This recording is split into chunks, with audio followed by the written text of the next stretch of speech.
It is Sunday, July 19th. Um, we have a small crowd, but I expect that I'll expand. Um, I don't have, well, we have John's extended. I will let John talk about that in a minute, but we have John's really cool extended mode viewer thingy that he worked on that I'm going to ask John to talk about, and I'll do a screen share if John's not capable of doing that.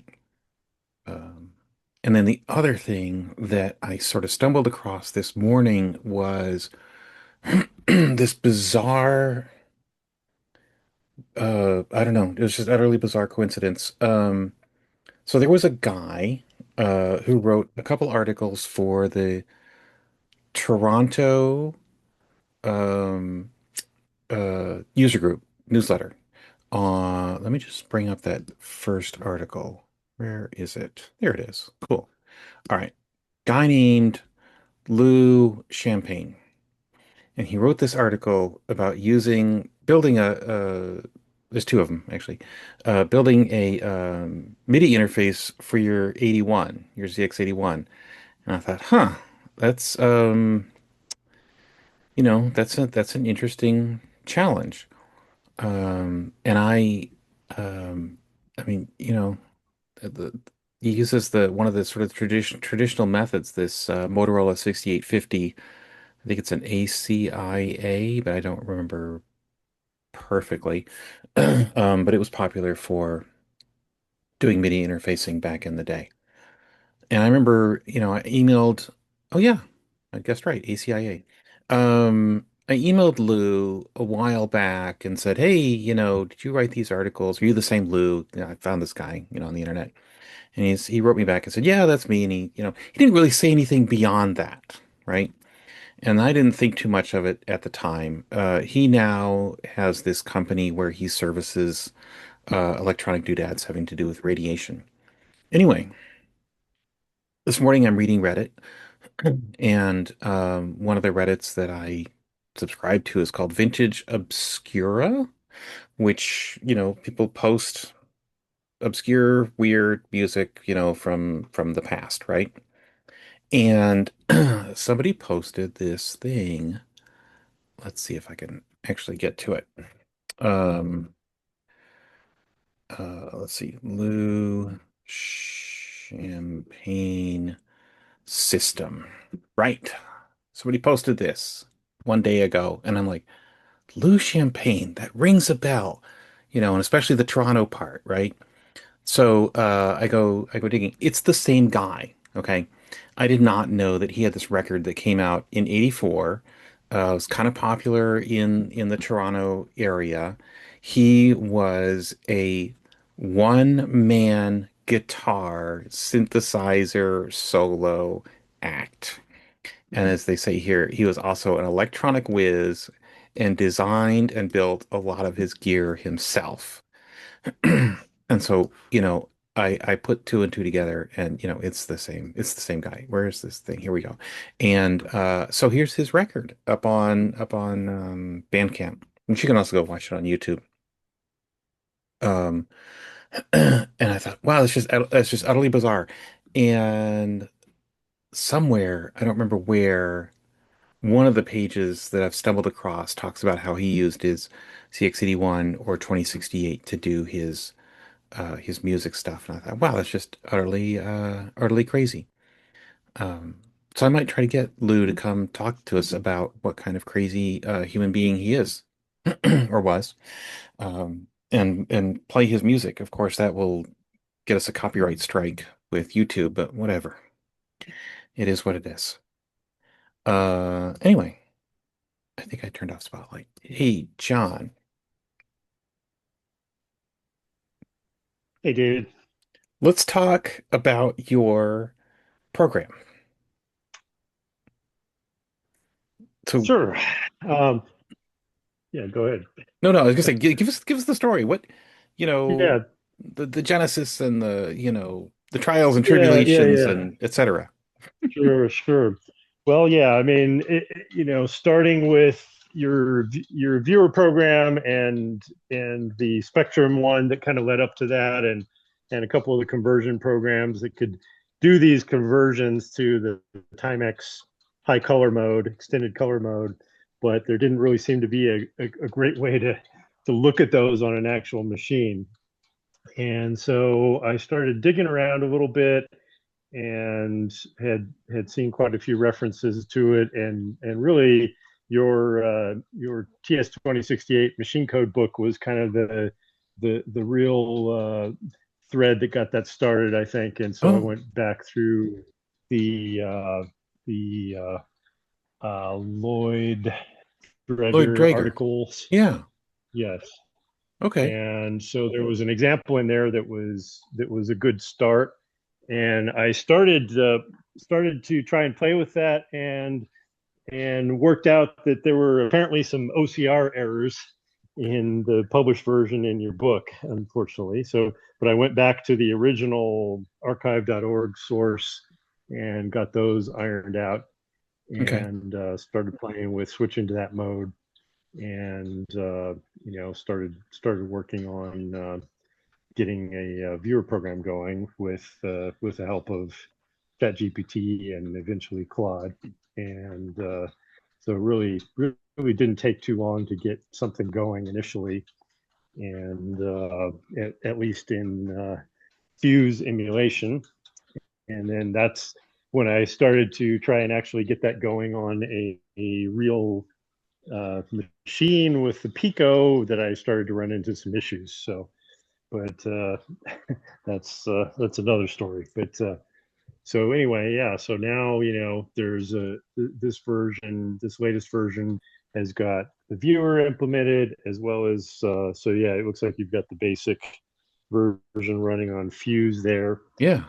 and so that allows showing the images, and also Oh, implements some wipes, since I was a little bit uh, frustrated by the loading artifacts and so on. So there were a few steps to get all of that working, which one of which was implementing a reversal of the order of saving attributes first and then the image data, so that the screen wouldn't get obscured by the text of the attributes if that were loaded second.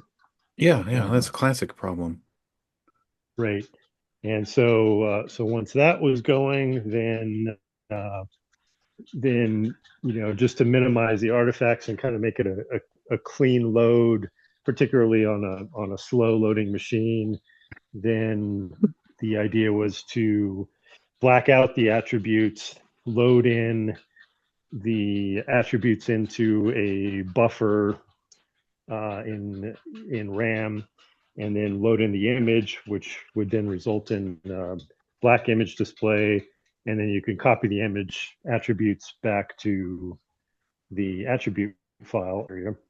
And Yeah. then at that point, it seemed very obvious that that method would actually allow for implementing some really basic animated wipes to gradually reveal the attributes in a few different ways, like left to right or right to left wipe, or curtains opening from the center, or some vertical blinds kind of thing. So, and that was turned out to be just really super easy to have Claude implement once that structure was in place. So, and really becomes very easy to implement all kinds of things, I'm sure, at that point.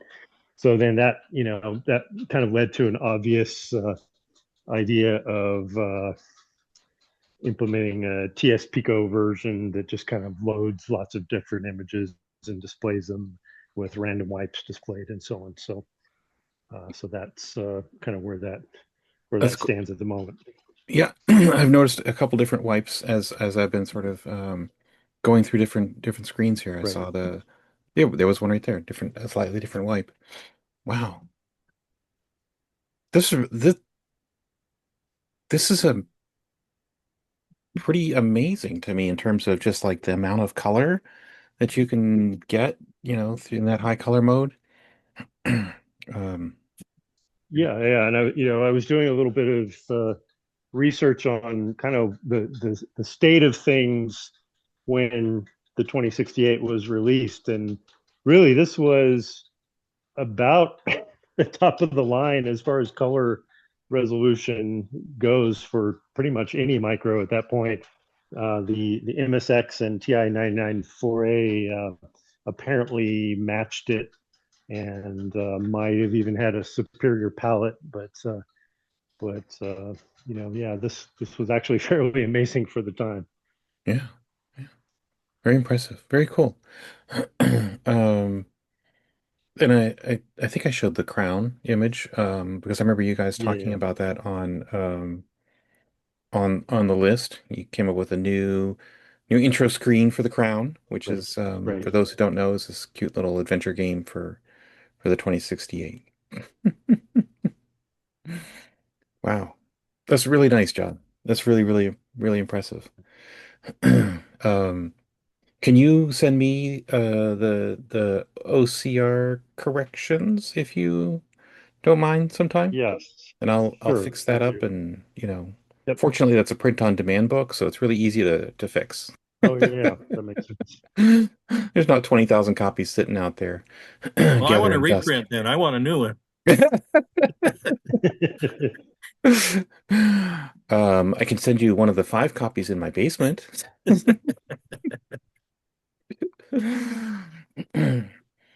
Hey, Greg, what have you been up to? Well, I got in my ESP32 board with the audio uh, for the camouflage stuff. Uh, Yeah. so I could test. I was actually playing with it this morning. This is what came. This guy here. It's got a Oh my touch Lord. screen. It's got an all-in-one thing. It's cool. It's like $20 for the thing, but I have it set up so that now it was touch screen. So I just modified it's a demo utility that came with it, but I just modified it so now that I can send events. If I can go to my screen here, see, I can I can send through serial port now. So so I can trigger the audio now remotely, and I with my Z Expand Plus, it can send serial messages. Oh, cool. So now I can trigger the audio on and off. It's just duplicating the And touchscreen events through serial.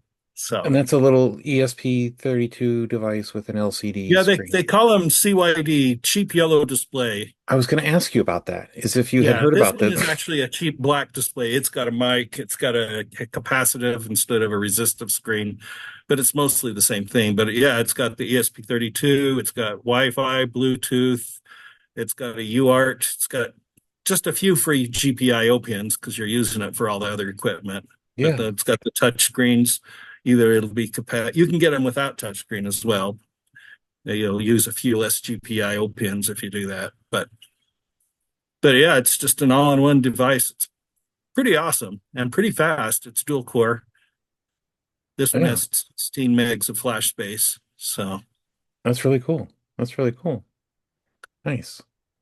Yeah, so yeah. I've seen lots of projects for that, but like you said, the cheap yellow display that Yeah. So all kinds so of that's craziness. what I've been playing with lately. Cool.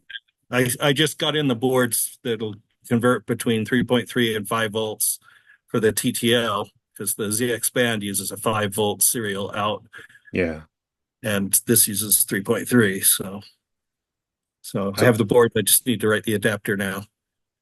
oh, okay. So somebody sells a board specifically for the cheap yellow display or the Well, no, ESP32 or they're just generic boards for TTL. You can oh, get them okay. for serial. So Okay. if you're going from 3.3 to 5 or 5 to 3.3, they're bidirectional on the stuff. Or even if you're going with standard serial, which can work 9 to 12 volts or something in Yeah. that neighborhood. So otherwise you'll burn things up. So you have to have something in there to correct for that. I'm not a hardware guy, so I'm a software guy. Yeah, we've heard that we've heard the exact opposite from Jeff Burrell. But he's not a software guy, he's a hardware guy. Very cool. Very cool. How about you, Tim? Have you been up to anything? Sorry, I didn't mean to pull you from the background there. No, so I'm using our meeting to continue scanning that ViewCalc book. All 300 or 400 pages. I'm at page 217 right now. It's gonna be a slog. So anyhow, oh, I did post that ViewCalc definitive guide to ViewCalc, the X81 version. Uh, well, I'll get to a 26.8 version. I'm not too sure. I just kind of did a deep dive. I had those books on ViewCalc I was reading and then started digging a bit more and playing with it. And so to do that, working on some just a simple assembly language program that I ran into issues, which caused me to think, well, how best to really troubleshoot Z80 assembly stuff? Because it's not really easy. You can't, adding a print statement isn't very easy.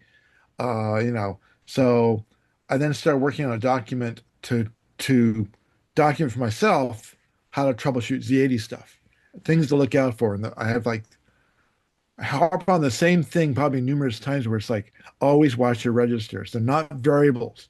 So you make a ROM call, don't expect the register not to change. And I've done that numerous times where, oh, I'll do this and like, why is this working? Oh, because in the ROM call, it mucked with those registers, and so I should push them first, and then we're popping, and then I'm good. So, Yeah, yeah. so that's something I'm working on. I'll eventually get going. I may pass it out for ask people for, some assistance or other additional comments or anything, but whether people will or not, I don't know. So with your guide that you did for ViewCalc, and then you have this, as you said, 300 and some odd page book for ViewCalc, and then there's another book that uh I think the other book might be ViewCalc and ViewFile, but I can't remember off the top of my head. Yes, that's the one Mm. I've got and I've read, and that one is archived. The Yeah. guy that wrote this one on Barlian, so the one I have now I'm scanning is for the Spectrum/26 date. He wrote one for the 1000, but I can't find a copy. I've checked eBay, I've checked Amazon. No one seems to have a copy for sale of that one. I'd like to get a hold of that one. Uh, but his Spectrum one is it's all ASCII text. There's no graphics whatsoever. Uh, and he's definitely a believer of tell them what you're going to tell them, and tell them what you told them. Because he says the same thing over and over and over again. So the part that baffles me is I just got an auction on eBay that I bid on because it had a, a keyer interface for ham radio for doing Morse code. So it had a keyer interface for the 81/1000, but it also had a bunch of other documents. And one of the things when in there was this envelope from Timex, and the person who had all this stuff wrote, and I don't know if he found the documentation that came with ViewCalc to be insufficient or what, but they sent him this photocopied documentation, which I don't know if it was, maybe the original what they had written and as had not yet been typeset version or something. And it's only like 8 or 9 pages. So what I'm getting at is how? How does one go from, the official documentation is 8 or 9 pages to 300 and some odd pages about, this program that is not nearly as powerful as VisiCalc. Let's put it that way. Well, what I like about this one is that he's got lots and lots of examples. Okay. He talks about, how to use it. And then, it's not really a manual as much as just a ton of examples. And having come from VisiCalc initially, I learned VisiCalc years ago, did Lotus 123, then all the other spreadsheets. And I worked at Timeshare back in college. All I really did was all Lotus 123 spreadsheets for just Hmm. that was my primary thing that I did. Um, and then you think, oh, all I need to do a summary. I need a summary function. Oh, it doesn't have that. Darn, I can't do summaries. totals. Yeah. Um, but you can by having a running total going on. You have like column A would be your numbers, column B will be your running total, and then finally at the very bottom, you would get that sum of the whole column because you've done it one at a time, kind of thing. So Huh. it's just a different way of doing it that I wasn't even used to. So I read it in this other book. I'm like, oh, so he's got some really good examples of how you can take a fairly weak spreadsheet program and actually do a variety of spreadsheets. I mean, there's just a ton of examples in this guide. The problem is, and he talks about, well, I don't know if you can see this particular page, but it is a step by step. If you want Oh, to do this, press it each says key step by step. symbol shift thing, yes. Symbol shift, comma, I4. And then it just walks you through every single keystroke that you have to do it. Yeah. So if you're a complete idiot, you can figure out exactly what keystrokes to do to get the spreadsheet going. So it makes for very verbose. Also, if you look at it, notice it's all just dashed. So these are top lines equal signs. Yeah. There's not a single bit of graphic in this, all pure ASCII. So it That's just insane. and some of it is turned sideways, some of it is regular, Vertical. Okay. right? But very verbose, very well detailed. If you can't reproduce these spreadsheets by his instructions, you've got to be a complete idiot because it is walking through every single step. And of course, if you got a spreadsheet that's decent size, it takes a lot to do them. Yeah. So, Oh, that's insane. Okay. Okay. but Well, that's now it how makes you more can take sense. a 9-page manual and then convert it with examples to over 400 pages. Well, there is an audience for whom these are the keys you press. It's especially back then. There was a large Yeah. audience for that. And granted that, I mean, this guy also did spreadsheets for all other. I mean, he was a spreadsheet guy. He just wasn't a Sinclair guy. He was a spreadsheet guy, and he wrote at least 4 or 5 other books on spreadsheets for Wow. other. Do I Platforms. actually have? Give me 1 second. So say here what he's also done.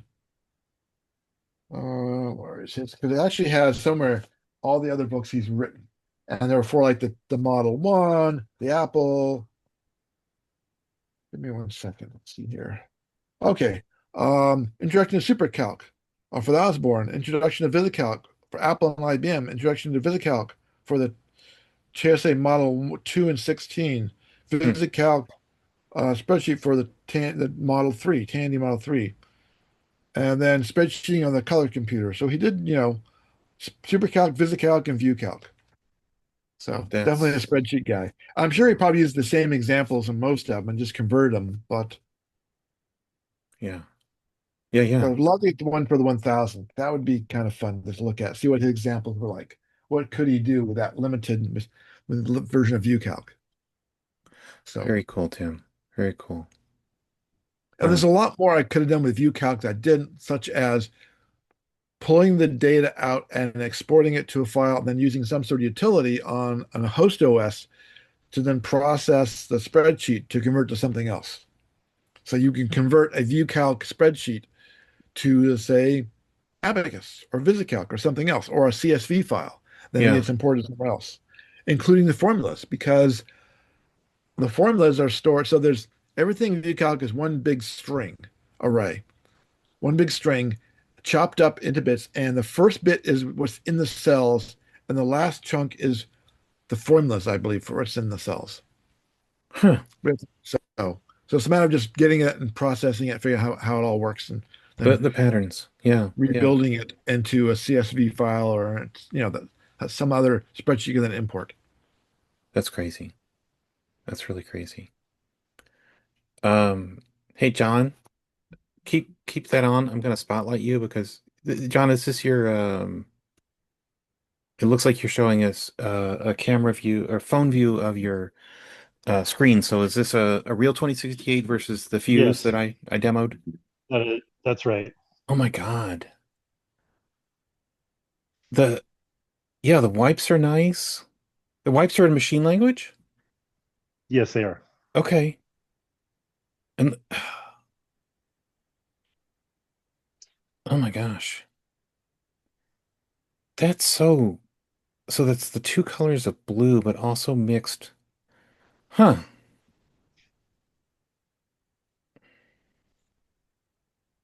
I okay,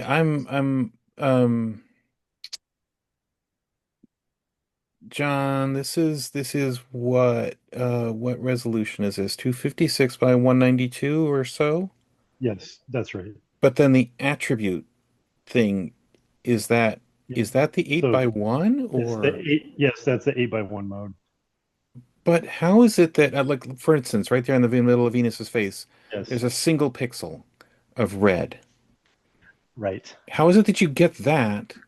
Did you get any of these single pixels in that 8 by 1 mode? It's a good question. I think a good combination of those backgrounds, but I mean, is this are you using a you said a combination of the backgrounds. I mean, that level of color is not what I would have expected out of this mode. I really Because would they're so have. used to yeah, the attribute I launch. still have some questions too. Yeah, with some of the blockier attributes Yeah, are still there. So, but yeah, it's for the most part doing its job well with the retro pixel converter dithering. yeah. No, it really is. I mean, this is to me, this is astounding.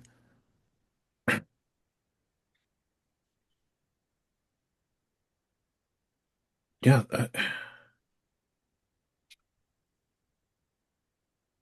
that is just something else.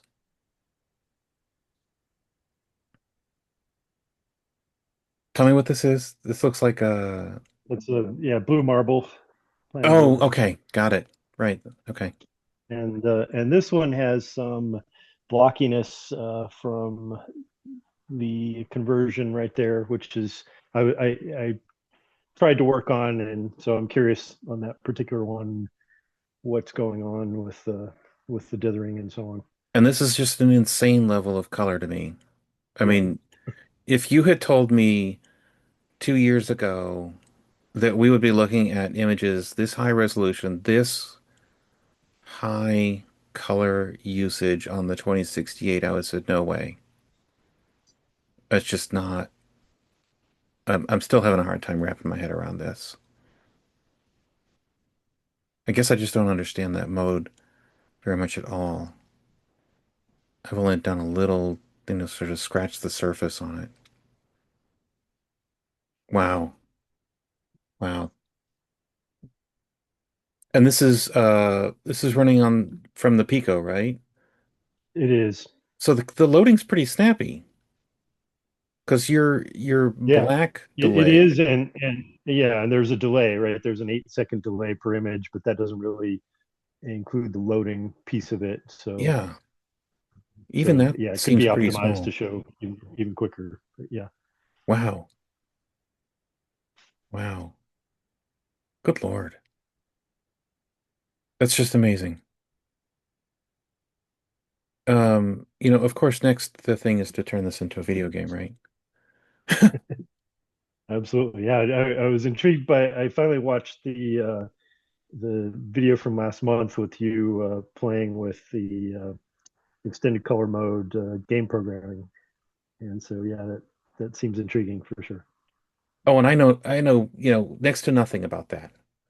Um, Actually, it's Joseph who has done, I think, a tremendous amount of improvement to that program over the past, I don't know, whatever it is, 2, 3 months now. It's just he's taken it way, way beyond, what little I know and what little I could direct Claude to do with, all sorts of stuff. It's really fantastic. Wow. Good Lord.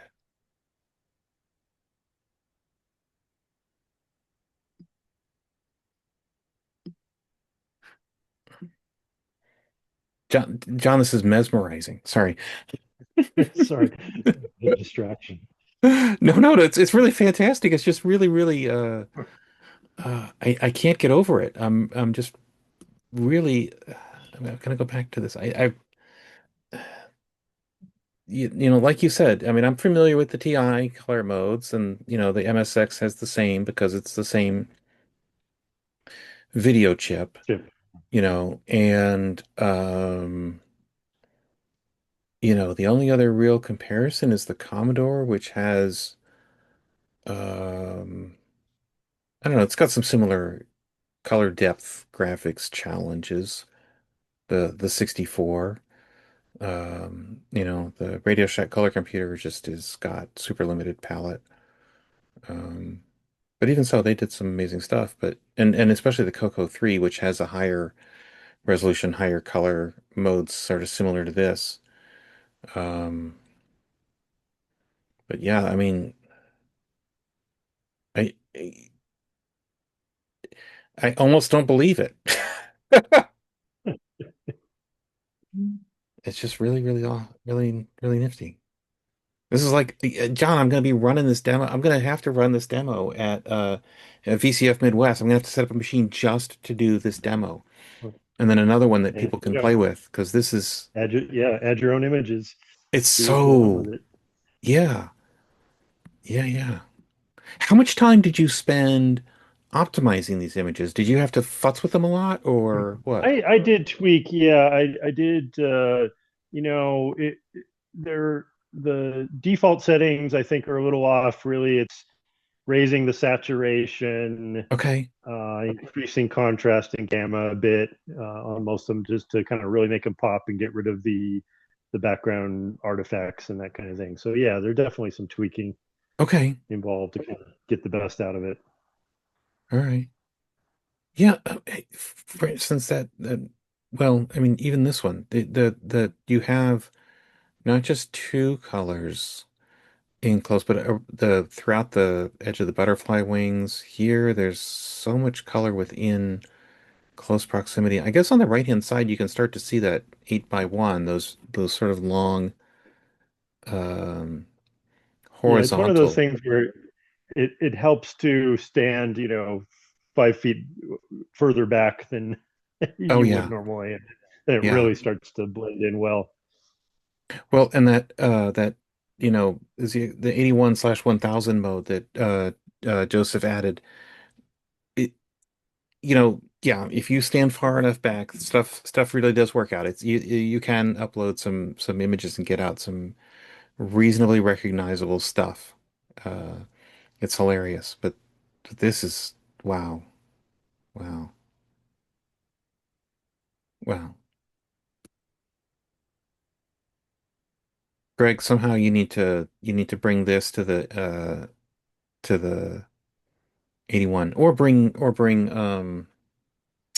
Chris Seavey's program to the 2068. Well, that one coming to the 2068 is happening already. Oh, okay. But as far as that, I actually have some ideas with the graphic stuff with the ZX81. If I use it, if you use the Chroma 81, it has a where you can change the color by scan line. Oh, really? Yes, it has an option in there when I was digging through all the documentation. And so if I use that along with UDGs, I could take an image and I could do an 88 by 88 image, not a great high resolution, but I should be able to figure out the closest colors on a 8 by 1 line basis and real time redefine the characters to give me Yeah. the graphics. So it's just an idea I've had been run through my mind. I still haven't run any tests with it yet, but Speaking of the Chroma 81, um, I've talked about um um hang on, his name is now escaping me. Oh, is it a Greg or is it a Gary? Shoot. Okay, let me see if I can find it on on my website. I think his name begins with an H. His last name begins with an H. Uh, Greg Harder. Yeah, Greg Harder. Okay, so Greg Harder is this guy who, he's like us. He's been around forever. And he and Fred Nackbauer um, worked together to write programs that built on Wilf Richter's WRX 16 high resolution code. Like they wrote a thing called what was it called? Oh, SRAM high res Yeah, extended basic, extended right? basic. Which took that, that high res stuff that Wilf came up with and um put some stuff, put, code in the 8 to 16K block, and then you could do high res graphics. Fred also used that same technique to write an 80 column terminal program for the 81/1000. But anyway, Greg's pretty active on the Sinclair ZX World forums. And he also has a YouTube channel where he posts, writes all these demos. He uses I think he uses SZ81 or or just 81, the program 81. Um I'm just gonna try to find this it's Tanberg. That's it. He wrote a modified version of Dan Tanberg's um I don't know, sideways shooter game for the 81. Um and he modified it to use Chroma 81 stuff. All right, now I've found Greg's channel. Let me just put Greg's channel on screen. Where's my share button? All right. So here's Greg's channel. And oh, Starfighter. No, Time Blasters. That's Dan's. So Dan Tanberg wrote this game called Time Blasters for the 81. I think if I recall correctly, he sold it on tape. So yeah, Greg uses SC81 for a lot of his stuff. And one of the things that he does is a lot of high resolution things using both WRX 16 routines. So this took Dan's black and white um, program and converted it to color. And part of the reason I find this amusing is that Dan is part of the Albuquerque contingent, even if he's not active. Adam has actually met Dan. Um, so he converted it to Chroma 81, and you'll see that in just a second. Here we go. Side scrolling, uh, using, user-defined graphics, obviously. The laser is, I mean, for the 81/1000, it's a reasonably sized. You'll see it here as it blasts one of the UFOs. It's a bit much. It's not a very refined laser, but then again, it's not a very refined graphics computer. But I thought this is insanity that Greg is, and this is a month ago that Greg posted this thing, that he's still doing this. But if you want to see some of his, crazier stuff, go to his channel. I'll post this link in the email. But he takes, like these games and runs them through Chroma 81.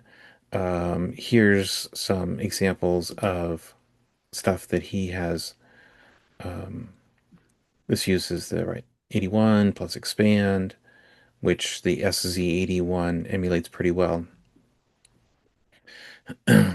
And you'll see this is going to be a 256 by 192. Here it comes. level of graphics for the 81/1000. He's, one of these guys that just keeps pushing and pushing the hardware, long after many people have, decided I'm not gonna putz with this anymore. This is Greg's thing. Greg's thing is the 81/1000. And I tried to get him to come join us, and apparently he does not have a good internet connection. Last time I talked to him, he said that he goes down to his library to upload his videos. Well, we'll get him a bus pass. You can go to the library for the meetings. Yep. Maybe I should reach out to his library and get permission from the library first. Yeah. Anyway, It would be nice if Greg or someone else could take and do a nice tutorial on how to do the WRX oh my 16 or God. WRX 1. Because I Yeah. got the book by what's it? That one. Johan's book, yeah. It's written in English, but I can't figure it out. He doesn't have a good writing style to say A, B, C, D, E. He's kind of like, well, let's talk about A. Oh, let's talk about D first. Oh, then we got an F, and then we get to to B. He kind of jumps all over the place and doesn't really have. But I think he also talks about how there's a couple different ways. There's more than one way to cook this. So let me tell you all three at once, and it's not a very easy book to understand. Well, and Johan's work. If you look at the Z88DK, I mean, I'm a C guy, but you can look at the assembly that they're using for all this WRX support. If you look at the Z88DK The source. compiler, they'll have the functions, the assembly source for the C calls are in there. But it sounds like, and I'm not going to disagree with you, Tim. A 362 page tutorial on how to do WRX would not be rejected. Right, but at the same time, you got to keep it simple. He talks a lot about, well, he only uses one particular assembler, so which is no longer supported. He uses SJADM, I think, whatever it was. Well, there's a new one called the Plus. Anyhow, it's like just give me a simple way to do it. I mean, Wolf has a nice tutorial, but it's like, oh, we're going to combine this basic, it's old school. I want something written entirely in assembly that I can compile using a cross assembler like Pasmo, and just give me how to do a simple user-defined, just one single user-defined graphic on the screen. That's it. That's all I want to know how to do. And then, then use that as an example. Then you can expand upon that, but start there. Or, okay, let's just plot a point. Let's do one per, routine, just plots the point and unplots the point. And then you can, simple, then work your way up in building bricks. Yeah, the So, primitives, like you just yep, said, yeah, just the most real basic stuff. simple. But I think he goes into, here's a whole game. No, no, no. I just want to know how to do one little thing. Just one little thing. Just draw this. And so I looked some of the source code. I may even look at like how the software farm did it. If I can find some of their, I think I found one of their software because they use pseudo high res, where you're using unmodified and getting guessing different parts of the ROM to get the graphics. So Yeah, yeah. on my to-do list to learn how to do those high res stuff. Nice. At least do a tutorial on how to do it so I understand it, and then maybe others might. The other guys seem to know it, already know it, and don't want to document it. So Yes, and that's exactly why I sometimes end up doing that kind of thing, writing a tutorial so that I can understand it. If I can understand it and I can write it, then I can explain it to others. Yeah, I hear you on that. the best way to learn how to learn something is to document it, because Yeah, then you understand where your gaps of knowledge are, and you learn to go back and fill those in. Hence yeah, why I've done things over the years where I'm not an expert at it, but I'm going to document it because I'm trying to learn about it. yeah, So, yeah. like I did that ZX Beta tracker manual just to learn about it and expand, then learn more and document. And hopefully others have used it. I don't know, but it was useful for me. And as a did you actually write anything in, I mean, like any little tunes in the tracker? No, it's one of the things Okay. where creating the tool can be more fun than using the tool. Yeah. Yeah.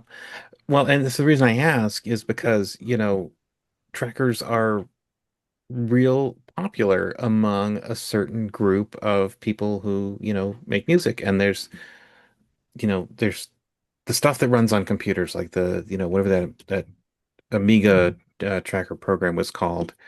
And then it came to the ST and all these other computers.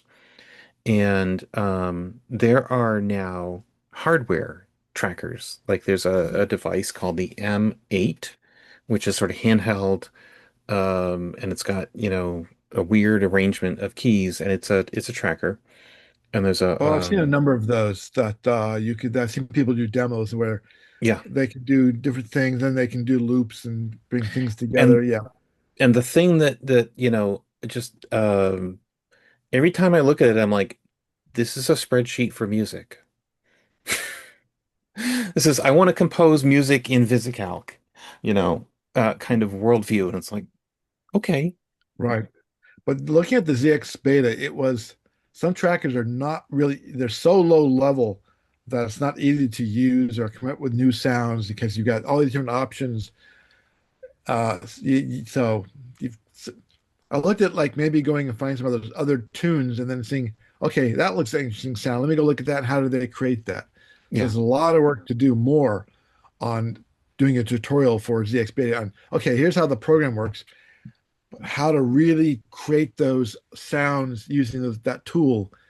There's so many different features. Okay, what if I do tweak this over that? What's it do? What's this do? What's that do?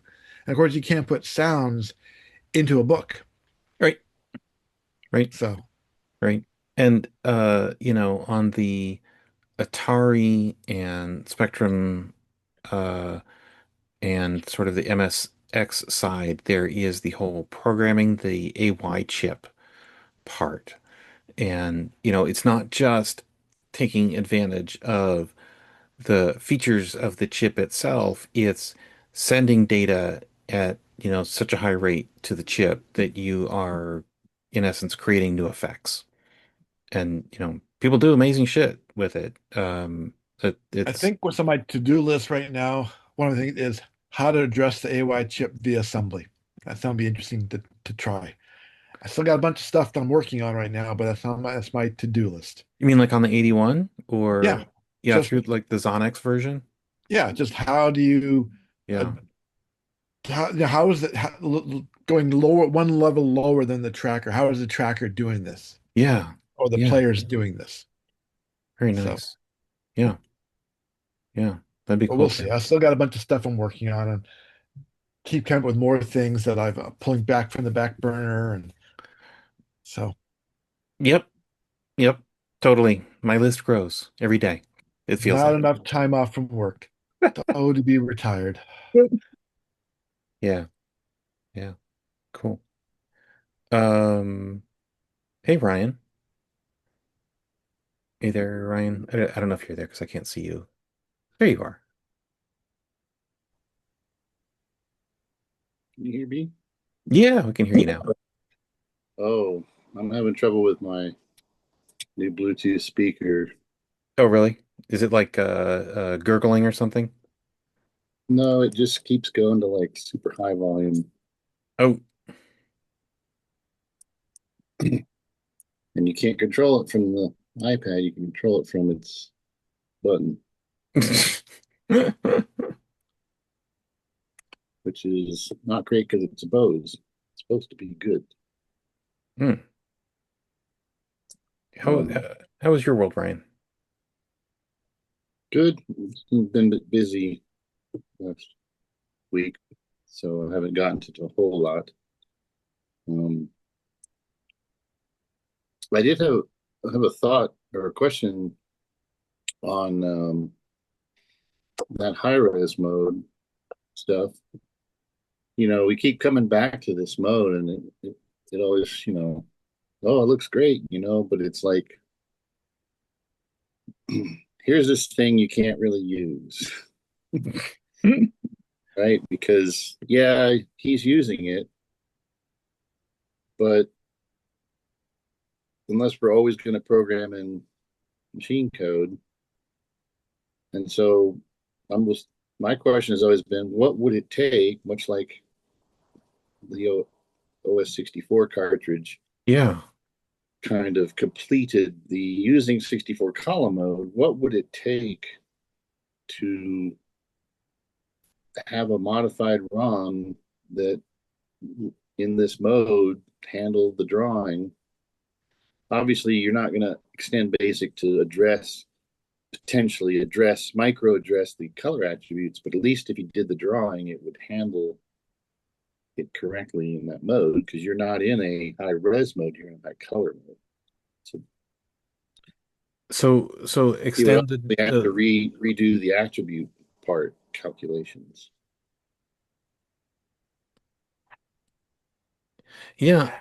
Well, and you mean like the draw command and the line command and the plot and et cetera. So because those are all um work with just the single display file mode. And Yeah, if you try to bring in like the two display files, the 512, it doesn't none of those work, like you said. Um, yeah, but or this in one is the same resolution, so you're not redoing all the pixel stuff. You're hooking into where the attribute stuff is calculated, um, and then saying, oh well, if we're cutting across, we then got to do 8 attribute calculations instead of 1. I guess it potentially could be hmm much slower, but I mean, if it was all going to not ever be practical, why was it ever even put in? But I guess only for machine code. right, right. For, games in machine code. And Um, maybe that's the answer, is that, you write in machine code, or at least something that compiles well. yeah. Greg, does Z88 DK address this mode? Do you know? I don't think it has anything with the 2068 that Well, I've really. I know Alvin wrote a 2068 library for Z88 a long time ago. Yeah, Uh, I mean, I haven't followed it that much. I'd have to look, but okay, because I'm mainly dealing with the 681. okay, But okay. Yeah, that's intriguing, Ryan. Yeah, I mean, I suppose some of those compilers are just going to, call the existing routines when they compile, right? They just say, well, here's what the basic ultimately calls, and it'll just call the normal res routines. So I don't know what it would take. Um, I mean, yeah, I guess you could just. I guess that would be a first try, is to go into the compilers, right, and then say, okay, make that check for the mode, and then if it's in if it's in the high color mode, it goes to this other routine, or maybe you have some way of signaling that compile time for video mode, but it goes to another routine that you have to then, insert that yourself and write, but then that can become potentially um,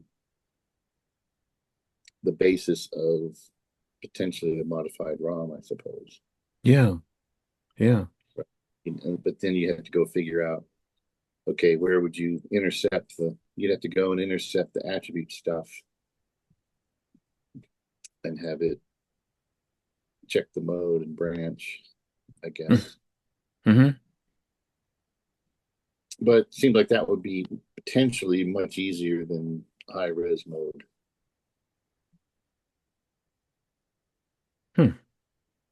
Because then, and especially for basic, right? You wouldn't necessarily at first you could just, the basic wouldn't care. It'd just say, well, I just get less attribute clash, right?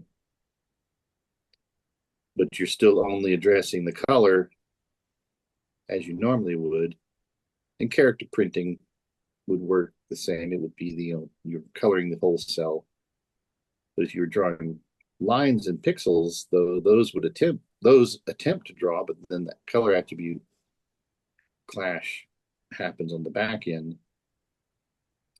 And so here, then the draw command would get to the attribute part, and it would say, oh, but I'm in high color mode, so I can do less of the attribute clash. And perhaps you could utilize some of the code there, only you'd just be doing it in one row of 8 pixels as far as determining the color attributes. And then your programs would just look a little better, but they don't have a way of addressing that higher color yet. And then maybe that could come later. Yeah.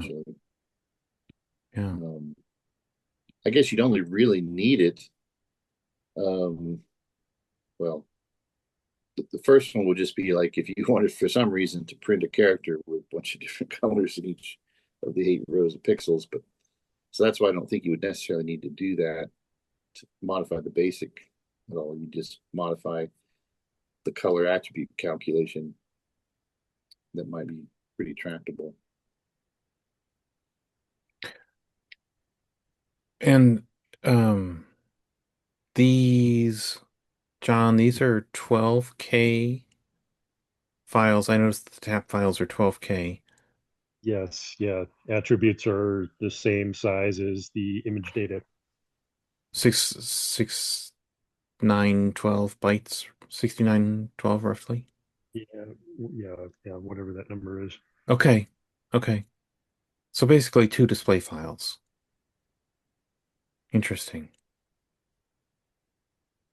I mean, it's not. Yeah, Ryan, I think you're on the right track here. I don't think it's undoable. It's just, I mean, you'll have the constraints of less RAM for your program, but and again, the Right. 2068 has 38K free when you turn the thing on, so, you know, losing 6K is not terrible. Right. And I guess the other thing would be is that then, the screen string thing was never extended, of course. Yeah. So because aren't those 2 discontinuous parts of memory? Is that correct? Yes, 2 different sections. Yeah, I noticed, Yeah. John, use a low. Did you, or am I thinking of somebody else's code? Sorry, I may be thinking of someone else's. I may be thinking of this code from Stan Lemke that I was just looking at, where um he was using 3 display files actually, but he would save one using the screen command, save the second using a code command, but with the right size for display file 2, I think. Yeah, Are you, Yeah. I've similar forgotten. similar to my TS-Anim program to do animation, where you have to load, copy data around to different areas to. okay. Okay. Yeah, not, but I mean, Ryan, if you're fixing the plotting, the drawing commands, you could fix the screen command. You could say this is like you said, mode detection, and Yeah, then I it, guess you could say, okay, it just looks at the current mode. And if you use screen string in the load or save, it'll just have to do the 2 parts and load them in different portions of memory. yeah. Hmm. Just trying to find the high color mode memory map, or I guess the dual display. Oh, here we go. I guess I didn't do it for the high color mode, so Does it just put the attributes in the display file too? Is that how it's doing it? Because obviously the pixels only need the same size as a normal screen. So I'm guessing that the pixels go in display file 1 area and the attributes occupy display file 2 area. Good question. Just gonna look at the source. Since the attributes occupy the same as the pixel memory.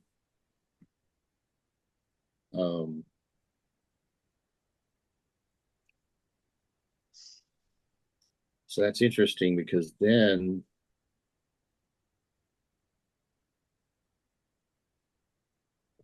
I guess we don't have it here. Manual. That. Here we go. I don't think that they show that detail.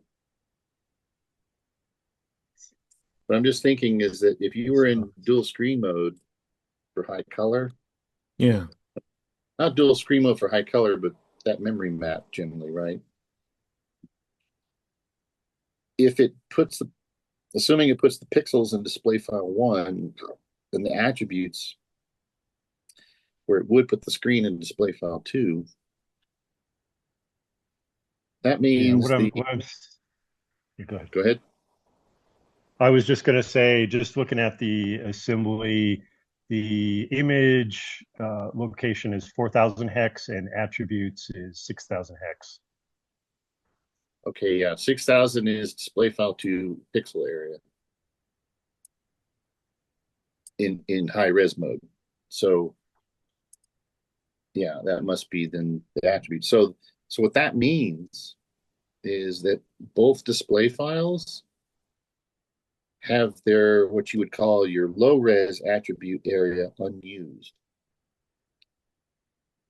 Right? There's going to be a 768 byte block that was for normal resolution color after the pixel area. And OS 64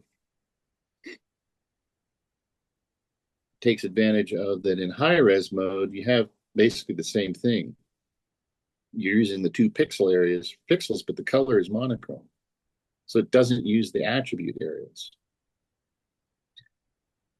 And so what the OS 64 cartridge did was, I forget which one, I think it's the first one. The main display file. Yeah, I think it's main display file mode. Where is that?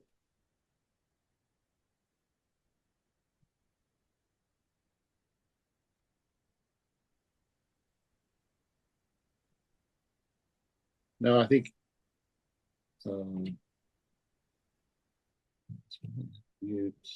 no, I think it is the second display file. Anyway, they use those areas, okay, for stuff. And I think one of those areas, because it's exactly 768 bytes, they copy the ROM font into there and set the font pointer there, as I recall. And so you automatically had a user-definable font ready to go. You could just load stuff into there.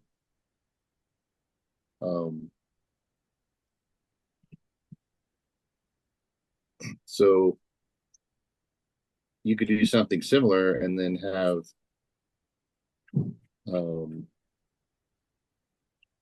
that second, I guess that first one looks like they used that for the custom copy driver and FDDRS232 driver. They stuck it in that spot.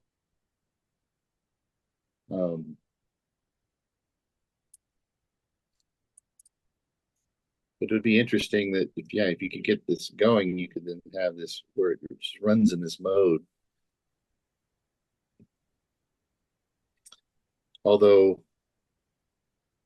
I suppose you'd have to keep flipping back for some programs because some actual 2068 programs, I guess, suppose would probably break until you restart it in normal mode, I suppose. Because they want the regular display file. Yeah.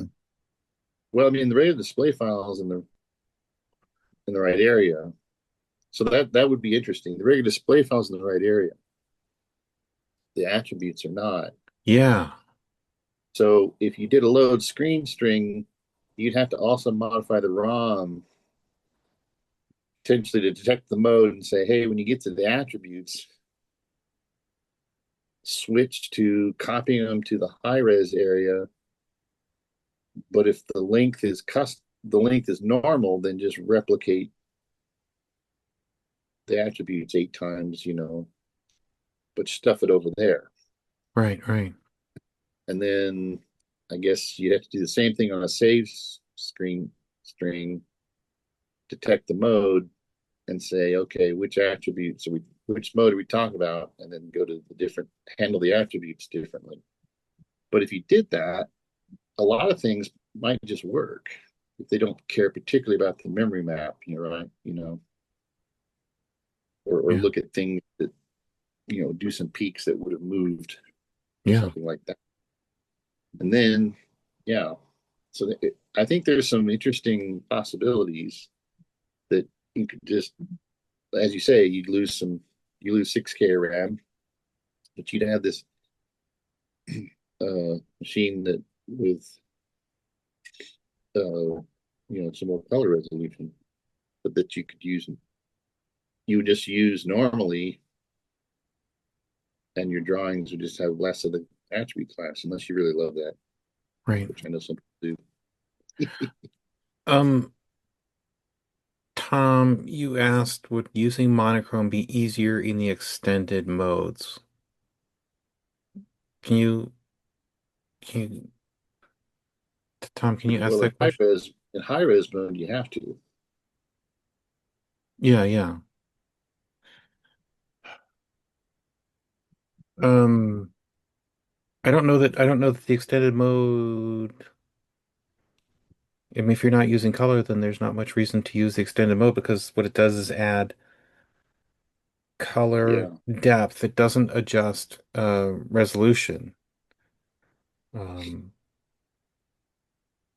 unless Tom, you're thinking about the 64 column mode. Okay, that's what I thought. Okay. Um, I mean, what Ryan was just talking about, especially with in terms of updating the drawing commands, line, plot, draw. I don't remember what move does. Um, anyway, updating those things to actually work in that 64 column, that 512 mode, um, as well, that would seem like to me, you know, a natural extension that if you're going after the extended color mode and fixing the plotting drawing commands in BASIC to work with that, you might as well do the BASIC 64 for the Timex Computer 26 has high res mode monochrome. Okay. yeah. I think Johnny, is there a disassembly available for that somewhere, do you think? I'm sorry for which exactly. Oh, not you, John. Johnny Red is Oh, saying that there's a basic 64. Uh, was it a cartridge? No disassembly. Okay. I can't remember if this was a cartridge or a tape software. Okay. Um, yeah, there's a basic 64 for the Timex Computer 2068, the Portuguese 2068 that has high-res monochrome mode. Um, and Johnny Red is saying that that could be useful for figuring out how to bring that 64 column plus, these other features to the Timex Sinclair 2068. Yeah, but that'd be. Does the basic 64 do the high color mode? I don't think so. I know it does the 64 columns, but I don't think it does. Um, I don't think it does the high color mode. Just monochrome, Johnny says. Okay. Yeah, the high res mode is monochrome only. Right. Right. Hmm. I see, Carl, you joined us. Yep. I'm So just, you guys are all talking about this. So a couple of things come to my mind is the first thing is, these old machines, right? They didn't have dedicated video memory, right? Obviously they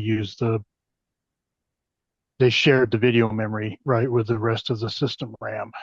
yeah. And so that could be a potential uh FPGA modification where we pull out the video RAMs. I mean, RAMs like, well, some RAMs really expensive these days, but that kind of RAM, um, we could separate it out, have our own video RAM. The video circuitry would not share the RAM anymore. That's one thing. Um, the other thing is maybe a Pico or some kind of glue logic, interface logic that would basically interface with like a video card, because I mean, you can get a VGA video card or hell, even maybe a modern PCI video card. And so as you type things, well, I mean, not as you type, but it kind of either looks at the video RAM or maybe it just doesn't even care about that. It just, looks at the commands that are putting stuff into the video RAM, and then it translates it and puts it into, the standard VGA, interface or PCI interface or whatever, because, you go back to the IBM days, right? You had a video card in those machines.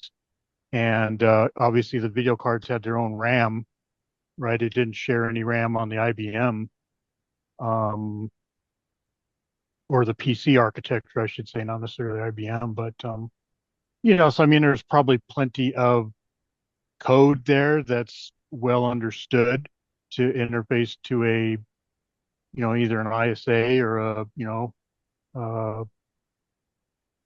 I don't want to go with the Vista Local Bus, but I mean, AGP or PCI, their code is mature in there for that machine.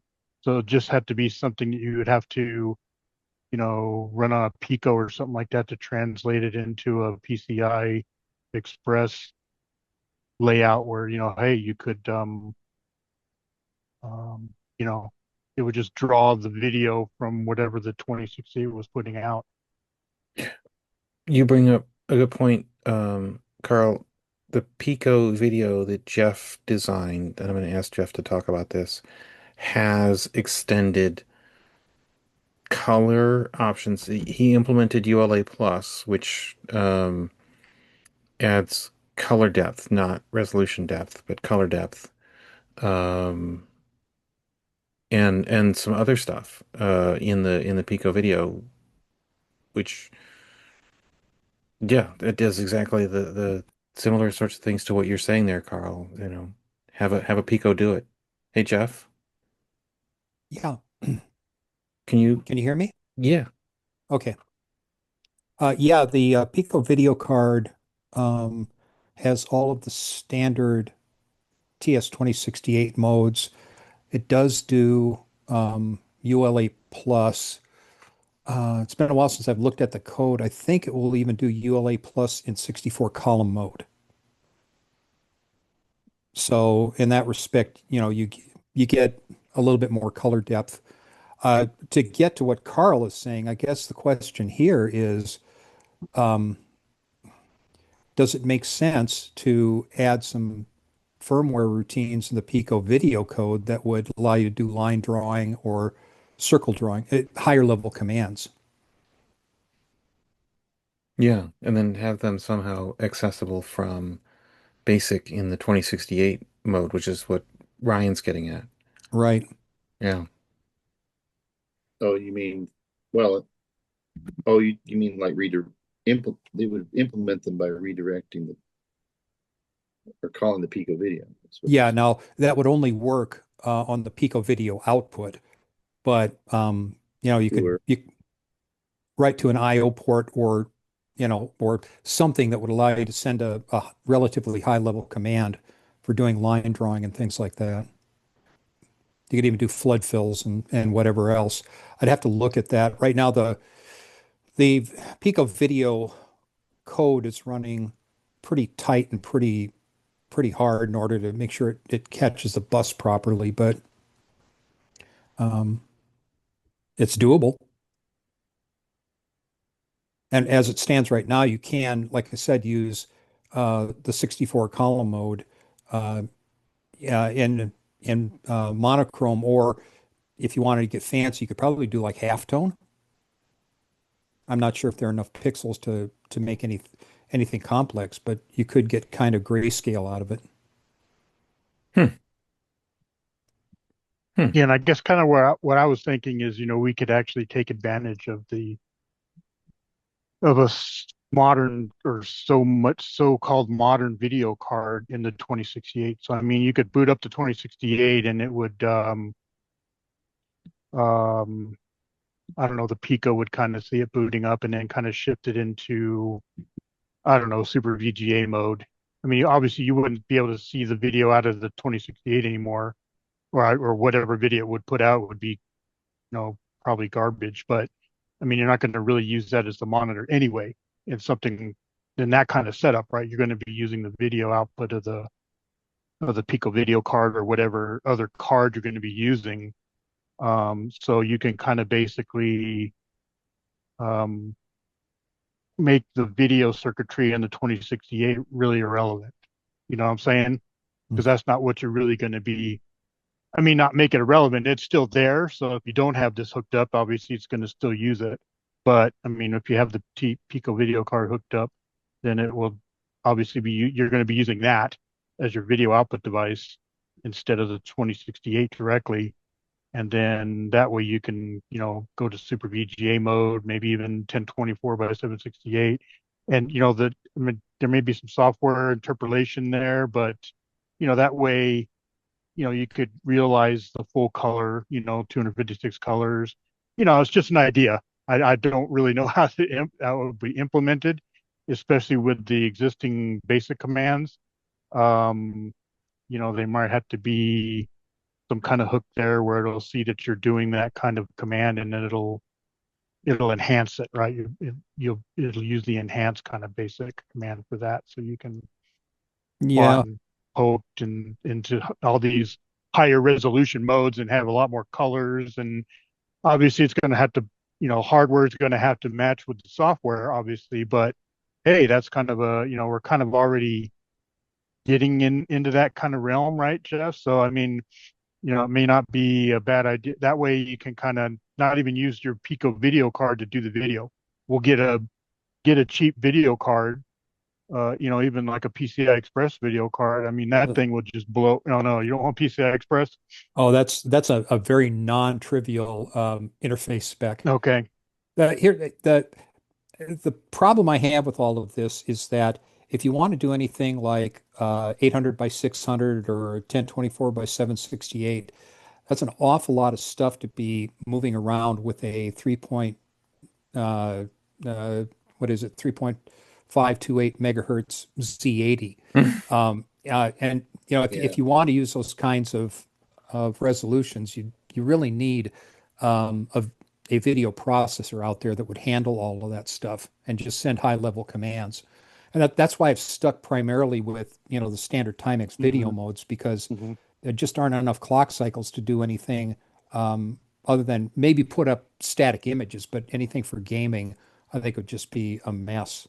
Now, to get to your point about maybe having better color depth, that's something that we can definitely, is definitely possible. But again, it's a matter of, how many bytes are you going to have to move around in order to get that? Because we're doing 60.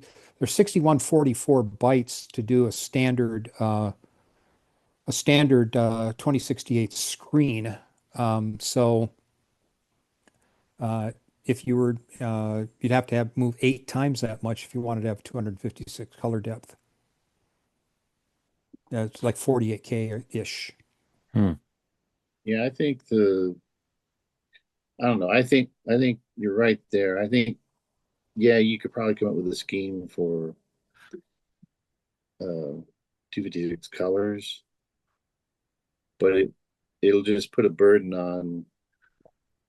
Yeah, it'll be in the video card memory, but inevitably that info has to get there, and that's just more information, especially if you're trying to store it somewhere else to then put it there, or how you get all that color info in through all the existing inputs. Plus, then, yeah, if you're moving more pixels, that's what makes sense that, okay, we intercept, you go into the existing draw commands, and basically those are just redirecting now. And I guess if you did a complete job, then nothing is left addressing the standard video memory. In theory, that could be repurposed. That would be a nice little machine code area, perhaps, or something like that. But we also talked about how then, well, if you're not using it for video RAM for screen generation, it'd be nice to not have the memory contention anymore in that area. That would speed things up. Plus, offloading all the drawing and stuff would speed things up. The only thing I think would suffer unless you did something would be things that read the old video memory, expecting screen things to be there. But really, I'm sure there's exceptions, but probably the main thing would be the screen string function, and that can easily be redirected to the offboard video memory to go, because all that does is character recognition, right? So you could do something to satisfy, redo that basic command. But I think you would want to keep the basic accessibility, and so then if all the video commands are offloaded such that they're quick, that would make a lot of sense. But if it started needing a lot more memory just to store the resources to send to the video card, that could get a little. Well, and that's kind of where the first point was if you separate the video RAM or the video area into its own RAM, and then you kind of make that as a default as far as the system is concerned when it's using these commands, right? If it writes to a address that's within the standard video RAM area, then it's going to get direct access to that. But it's separate from the, what the kind of, it's sort of like a pseudo bank switching, right? The video RAM is a separate entity, but it's bank switched, right? Because it's got to be bank switched in and out depending on if you're trying to access the video area. But it sounds like you'd only do that if you're going to have the Z80 then draw into that video RAM. Well, even the standard routines put stuff into the video RAM, right? But I think where we were kind of talking ourselves into was actually having the offboard hardware do the drawing into the video RAM, and then to make things go quicker, especially when you've got the resolution much higher. Because if you have higher resolution and the ROM and the regular computer's drawing the pixels, there's more pixels to draw, and it's just going to go half as fast or more. Yeah, and then that's especially. Go ahead. Yeah, I was just going to say one of the models that you could do something really neat with would be if you were to use the video generation to smooth scroll through a larger than screen background, then you could implement some side scrolling games where the Z80 is just concentrating on drawing the characters mostly. So you could definitely do something interesting with that. Well, we could also introduce stuff like the hardware can look at the UDGs and implement some sprites with some additional way, command syntax to say what to do with them. Either that, or Yeah. we could glue in, get a Commodore video processor out of Commodore 64 and glue it in there. Nobody wants that crap, Carl. Has anyone looked at just having redefinable 16 color palette, but being able to change it per scan line? You could do some pretty complex stuff without using hardly any extra memory and wouldn't have to modify too much. Yeah, That's gonna say with the extended colors. I'd just like to be able to remap which of the 8 colors we are using, because That's what I most of mean. those If you can colors, change the color palette dynamically per well, scan I know, line or whatever, you no, could I get know. as many colors as you want, essentially. Just Yeah, not. yeah. If you're an Atari 2600, that's how that works. That's exactly how it works. And we do that with the Atari I'm just computers. saying is that I don't find cyan and magenta very useful. That's all I'm saying. Yeah, but that's Gladly- just a lookup table. You should be able to pick any 16 colors you want. and well, yes, it sounds easy. Why don't we have it? I don't know. And It that's just seems like because the video generation hardware was easier to do by just setting the primary color bits. To do the palette switch, that would have taken more circuitry and memory, more ROM.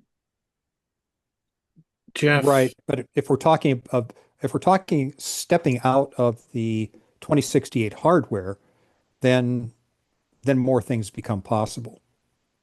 I mean, I think even on a Pico, you'd be able to monitor scan lines and switch in a new palette. Right now, if I'm not mistaken, the PicoVideo board, I haven't looked at it for so long. I think it's using 3 bits per color. It might be 2 bits. I'd have to look at the design. But at any rate, yeah, you could do something like that. Jeff, is the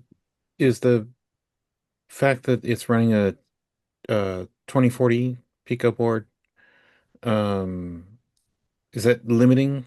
I mean, you said that the code's pretty tight and stuff right now. What if it was a 2350, the Well, the Pico 2?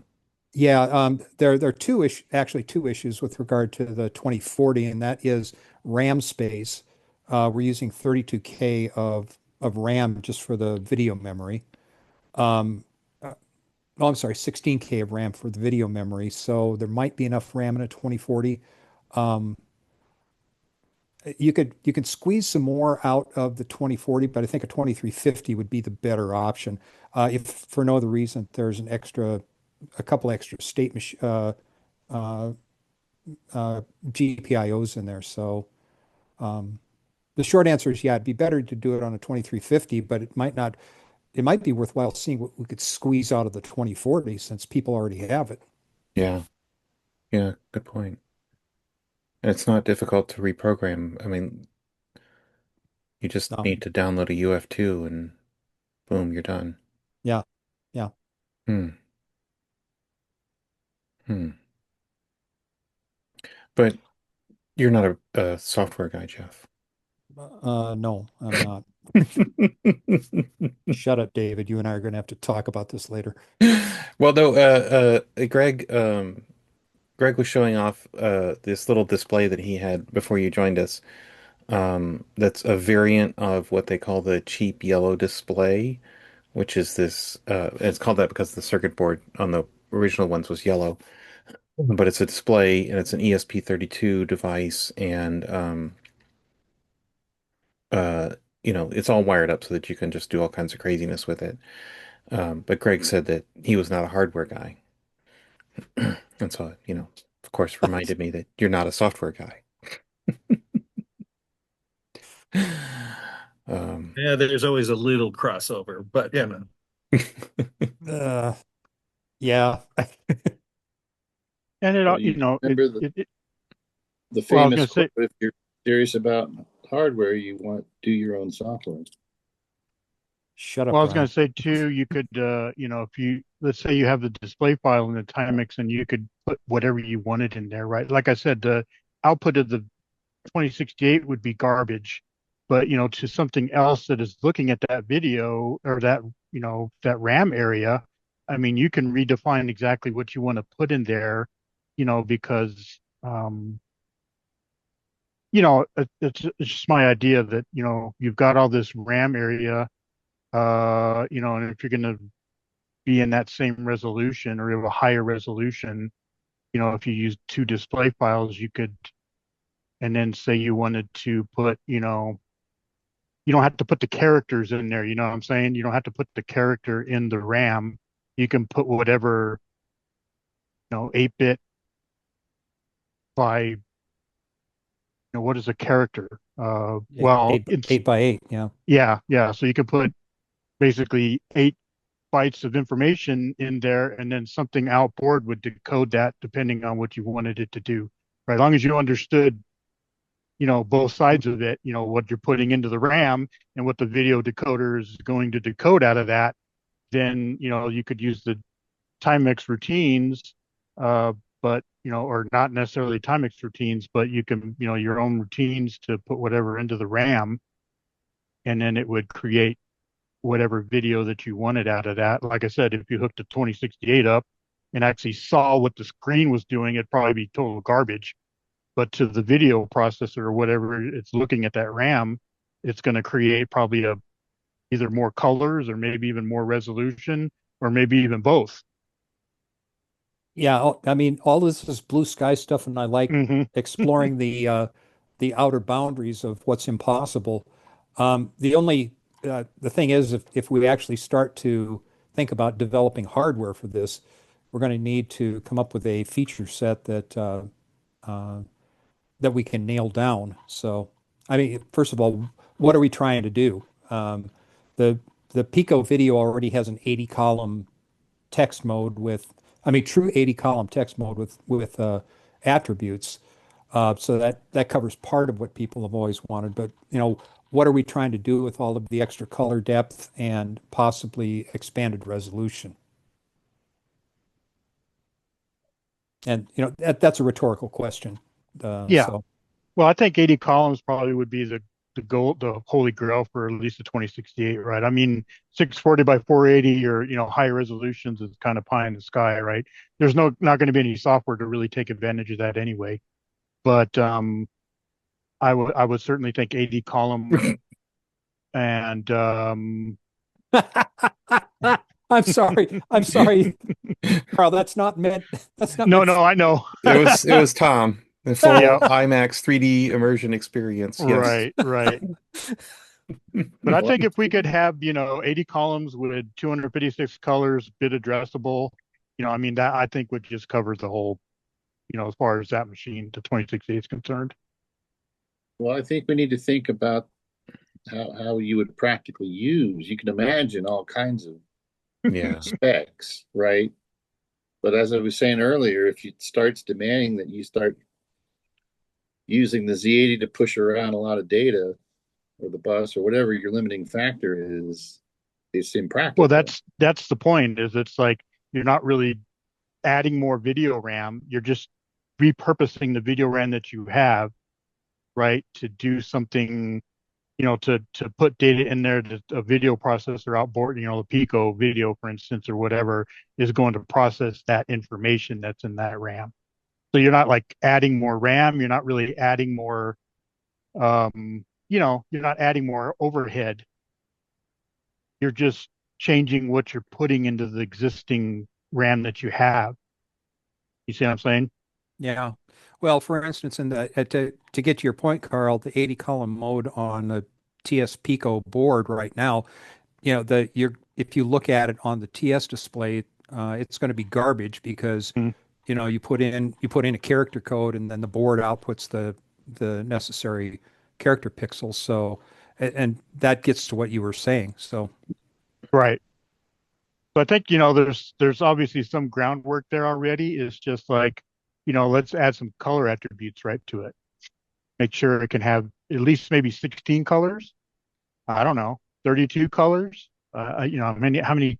I don't really think we want 256 colors. I think that's kind of really, now you're probably going to start chewing up the RAM, or you're going to need more RAM or something to cover all that data. But I think 16 colors probably wouldn't. I mean, 8 colors would definitely be, I think, doable, but 16 colors, maybe bright colors and non-bright colors. I don't know.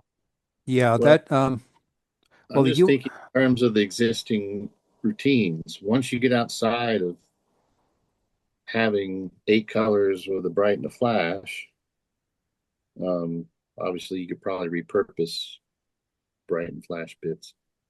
Um, that I mean, I'd be for repurposing the flash bit, but Yeah, that's not used much, but you'd have to change a lot of stuff that interprets all of that everywhere, right? well again ULA plus the ULA plus capability uh, in the extended CPLDs or extended um, one of SCLDs and in the PicoVideo does do that.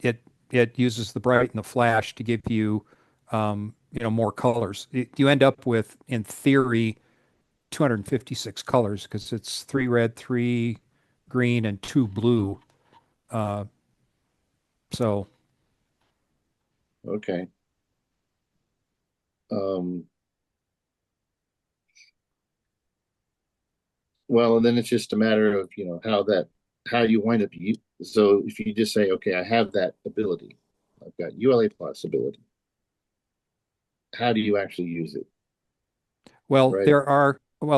if I can jump in, Ryan, there are games already available that have either um, set up palettes for existing games that were out in the 80s, or games that people have written fairly recently that use ULA Plus natively.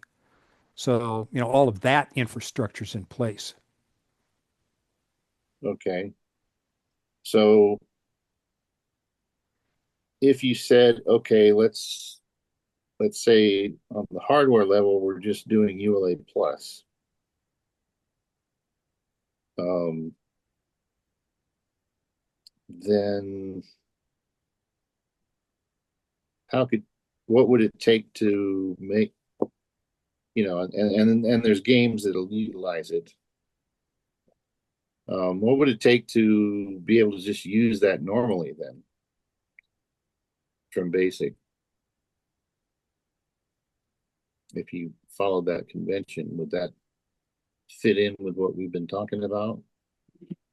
Um, I think the answer to that is yes, Ryan. What you what BASIC would need to be able to do would be to load the ULA plus palette. There might be a basic command that references a data statement or something to do that. But then it would be up to the programmer to make sure that they're using it as required. but I might just have to translate things into inserting flash and bright attributes.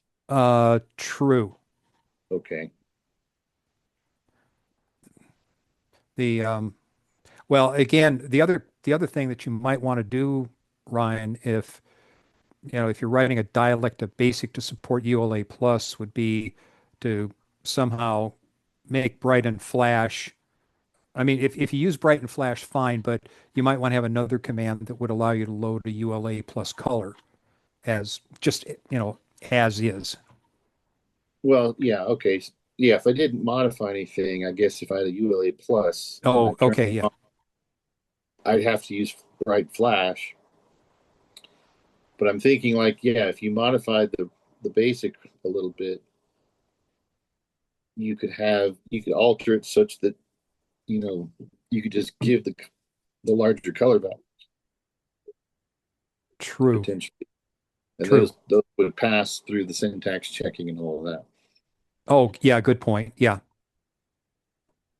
Right. And once you do that kind of thing, you could also do potentially other stuff where, um, in terms of like, extended syntaxes, for example.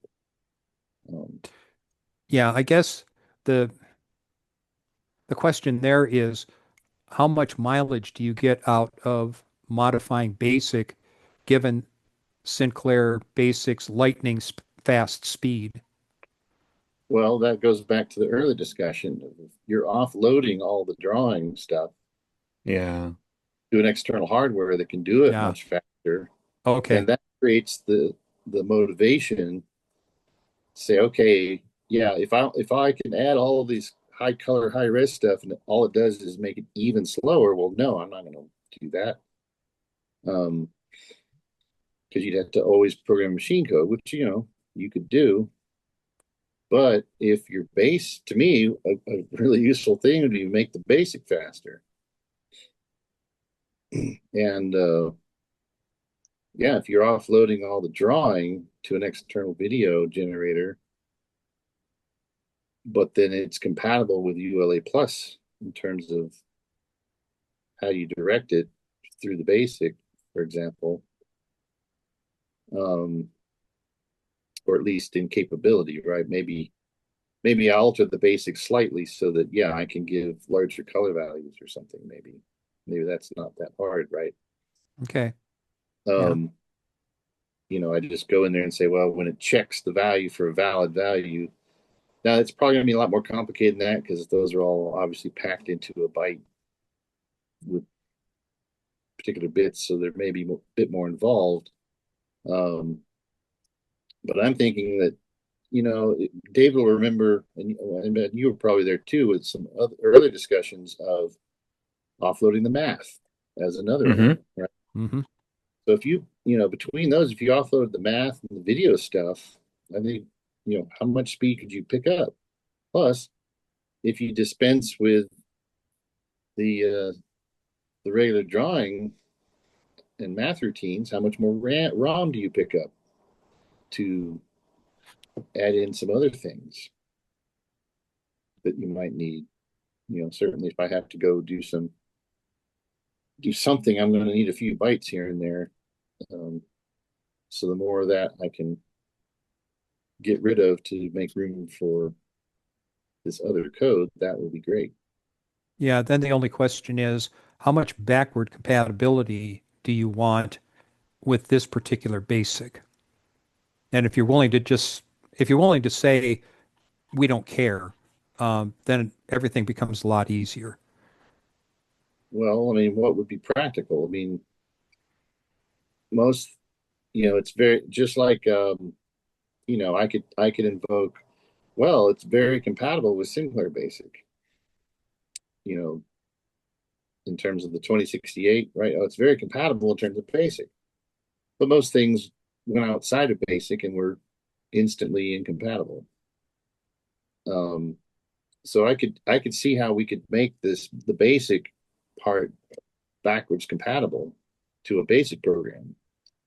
But of course, immediately someone's going to load up, pick your game, and it's going to not work. So, I think you might have to do something like, well, all of those you're going to load in, say, the normal mode, right, which acts normally. And this is where being able to swap in ROMs becomes rather nice. You say, well, where are we going to put? Now I need twice the ROM because I've got to have the normal one that takes up all the ROM area, and I got to have all this new stuff that's its own thing. And it's like, well, exactly. So, we've got virtual. We can do that with the TS-Pico. I can just say, hey, swap in this ROM for this stuff. Okay. And the basic works the same, but you have it's run, you can have it run in the high color mode, and then all the basic commands do work exactly the same, except now there's less attribute class because it's using high color mode. But you don't have to worry about anything else. Sure, your machine code programs won't work there, but they don't need that mode. They're designed to work in normal mode. And anyway, that's that's kind of what my thinking is that, Mm-hmm. and the other thing to say would be is that, well, we're talking about 2068 here, right? You're already broken all your compatibility with the spectrum, right? It's that, to me, we either go lean into that and just keep going, or you do the other thing where I thought, hey, why don't we just go back and extend the spectrum with a few basic commands, and then you don't have all the other ROM incompatibility nonsense. No, and you bring up a good point, Ryan, especially with the TS-Pico. It's not either or. It could be either and, because you could swap out whatever ROM, you could swap out the standard 2068 ROM for whatever ROM you wanted that had whatever capabilities you wanted, and Yeah, could maintain as much backward compatibility as you wished. and you could do it. I mean, you could do it through, right? You can do, if nothing else, even, I mean, Pico could do it obviously, but you could do it regular hardware wise by just making an LROS cartridge, Yeah, yeah, yeah. Oh, right? yeah. So, I mean, the Pico could do it without having to insert a cartridge in the dock bank, right? It just would swap out the ROM, boom. But you could do it that way too. I mean, that's kind Yeah. of what that.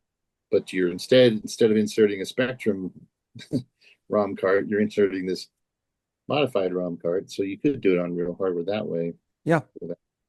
But we've got the Pico, so I think we can do much more than that. And so the Pico could even do things like, I don't know, potentially look at, maybe it can look at these modes and swap the ROM out automatically in some cases, or even stuff like that. I don't know what. Well, and it's been brought up before, and that is if the new basic could send bytecode off to the Pico and have it do all of the heavy lifting there, Yeah. um, then you could leverage its speed. So yeah, I mean, there are a lot of things.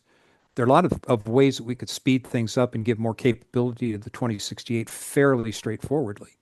Yeah, the things I was thinking of that I know we've talked about before are, you offload the math, and you offload, and now we're talking about offloading the video drawing, and but also, and this is, you'd have to speak to this, Jeff, is making the video RAM non-contended.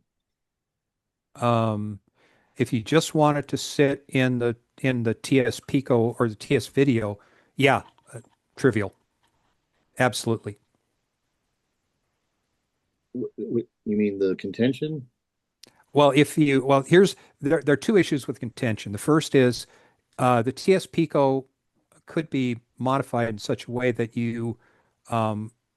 that it's not, it doesn't contend. The problem is inside the 2068 hardware, anytime that you talk to that lower 16K of Yes. RAM, you get contention, whatever you do, even if it's code. Yeah. So even if you weren't using the video there, if you're using the other part of the RAM for code, Yeah. yeah. It runs Yeah. just a hair slower in I that don't lower. I don't know. Is it significant enough to worry about, or I don't really Well, don't I know. mean, it chews up. It's got to chew up a fair amount of time. I haven't looked at the timing, but it has to read out a line of video in real time. So I would imagine it slows it down a fair amount, which is one reason why I never understood why Timex put the system variables in low RAM. It every time you access a system variable, you end up in contended RAM. But And I think we were talking about this, or that specifically, in the context of where you're replacing the whole computer, basically, you're redoing it, yeah, right? Because to do it on the actual hardware, I guess you're talking about, because I don't think that's a thing you can bank switch your way out of, right? Right. hmm. No, I don't think it is. The SCLD is designed to run that way. Well, I mean, for example, if you switch out those chunks, there's the hardware still there doing its thing, but could you switch in other RAM? Well, you bring up a question that I don't have an answer for. So, for instance, in the 2068 as it sits right now, if you swap in XROM, are you well, no, that's not contended because that's down in ROM space. Right. But Right. It's chunk 3 that's the problem. yeah, chunks 3 and 4. I don't know the answer to that. I don't know if you bank switch in using the no, there's nothing in the banking scheme that would prevent contention from happening. Yeah, The it's whole built into thing, the SCLD. Yeah, you're right. You're right, I guess Carl. what you're saying is the RAM that I'm not using via bank switching still would get Contention. contention that would halt the processor. Is that what you're saying? Yep. Yeah. Okay. At least Yeah. when the video circuitry is reading the RAM or writing to the RAM, that's the problem. And like I said, that's hard baked into the SCLD. So you'd have to redesign the SCLD to, basically have its own RAM, right? If you don't want any contention, give it. I'm wondering, here's the thing. If we're offboarding all the video memory and we're going to give up, preserving the internal pixel picture in the video RAM itself, okay? And can we, with say a modified Pico, I guess maybe not, well, whatever. Say you could bank switch in some of the Pico RAM into that chunk, or 2 chunks, I guess it is. Is there a trace you could cut or whatever on the board that would just make the SCLD never see the video No. RAM? Mm-mm. Okay. No, because the SCLD addresses and data lines are unique to that lower 16K, right? The data lines go into the SCLD. They don't go directly to the data bus, right? The SCLD circuitry internally switches between the two. The address lines even probably aren't directly connected either. So there's nothing you can do to separate that other than a hardware redesign, right? Okay. It doesn't Well, matter what you put on the outside because like the PicoVideo card, as far as I know, right, Jeff, it scans that RAM Yeah, area. it's yeah, replicating. Right. So I Right. Well, mean it the doesn't scan the contention, RAM. It sees the commands to write to it and replicates the writes. Correct. right, Right. right, correct. Now there depends on how much surgery you want and how well this would work. The way that the SCLD stops the Z80 is that it effectively halts the clock at a high state for however long the SCLD needs access to the RAM. The only way to get around that without re-engineering the SCLD would be to just cut the clock line to the CPU and feed it a clock that doesn't get hiccuped. But that's something not for the faint of heart. Right. Well, okay. I mean, either that or maybe dual port RAM, but that way you can kind of control externally what addresses the RAM. But anyway, again, it's some kind of hardware change. Yeah. okay. And So just from the standpoint of like working on what's his name's machine, where his SCLD is bad. I won't say the whole thing's bad because it does work. The machine does work, but there's some when he plugged in that thing to the bus, it fried something in the SLD related to the video generation because it does generate video, but it can't seem to clear or write to some of the video RAM because it always stays blocked out when you boot up. but you can still see the copyright symbol. So it's obviously, it can write to some of it. You know what I'm saying? It's just some of it can't. And well, I guess my idea is, my point is if we could actually have a recreation of the SCLD, and I know David mentioned somebody else has already kind of done Antonio, that. yeah, working Yeah, on it. and I mean, I don't know how much Jeff understands the SCLD internals, and I wish I had that schematic that NCR gave to Art, because that was the whole schematic of the internals of that thing. And that's kind of how I wrote some of my diagnostic routines that check the SCLD. But, I mean, if we could recreate the SCLD and create a drop-in replacement, that would be nice, because, I mean, I don't think it happens often, but, like I said, this is the first time I've had a machine where the actual SCLD is somewhat faulty, and it could use a replacement. But anyway, Well, I know we did talk before, or I know I asked the question before, which was if you, I'm trying to remember all the things that the SCLD controls or does. It does the RAM, But, it does the video RAM. It you know, it controls the clock for the Z80. It the keyboard scanning is done through the SCLD, and I think the signal for the ear, the tape load and save goes through the SCLD, but I'm not positive yeah, it about the does. last. Yeah, it Yeah. does everything. It does everything that the Spectrum ULA would do, right? Because it's basically the same thing. It's just they added, the extra video modes. It right? also does the clock generation and the I/O stuff for the sound chip, right? Yeah. That wasn't part of the original Spectrum ULA. It does because it creates its own clock, and the clock output goes directly to the sound chip, right? Plus, it has its the I/O and stuff is all already built into the SLD to control the sound chip. So that's kind of added in there. But stuff like that I think is more trivial, right? I mean, I think the whole Yeah. thing at this point is probably pretty trivial. What's Well, actually in there. the question I Well, would ask before was is as we were, when Jeff did the Pico video, it was like you're removing the video out of there. You don't need it for video yeah. necessarily. Obviously, it's still hooked in there doing it.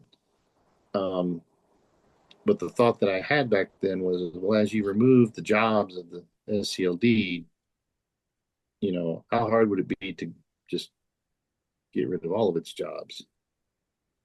Um, Well, I mean, if you get rid of the video portion, because it's a hybrid analog digital circuit in there to do the video, because it doesn't output digital video, it outputs YUV to Hmm. the yeah, to the modulator. But if you get rid of that, then it's basically just keyboard scanning and some I/O, like Carl said, I/O decoding for keyboard and for the sound chip and things like that. So at yeah. that point, So would that make it a lot easier to clone?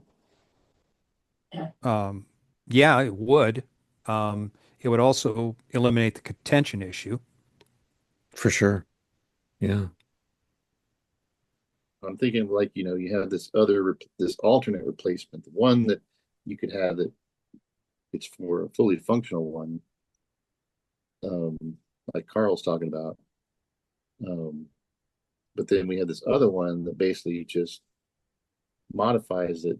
If you're going to do it, then it modifies how it works so that we could then do other things, That's a good which point. basically get it out of the way. Hmm. Yeah, Interesting. because I mean, on the one hand, you're kind of limited by the footprint and the pad and the signal lines, right, that are already on the 2068 board.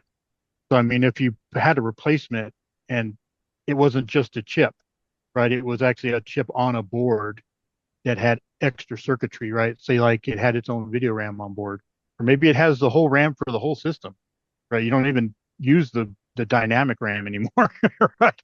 You're using some kind of static RAM, or hell, even maybe flash memory. if it can stand the writes and stuff like that.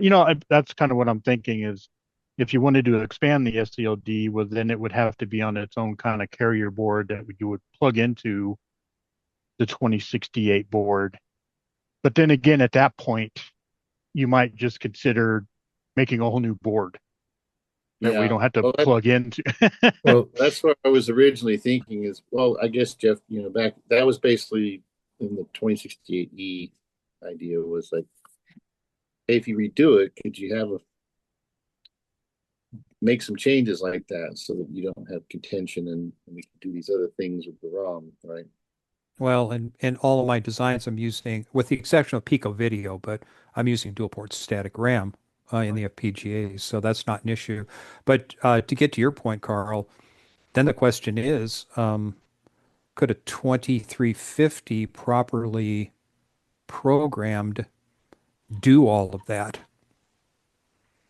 Yeah.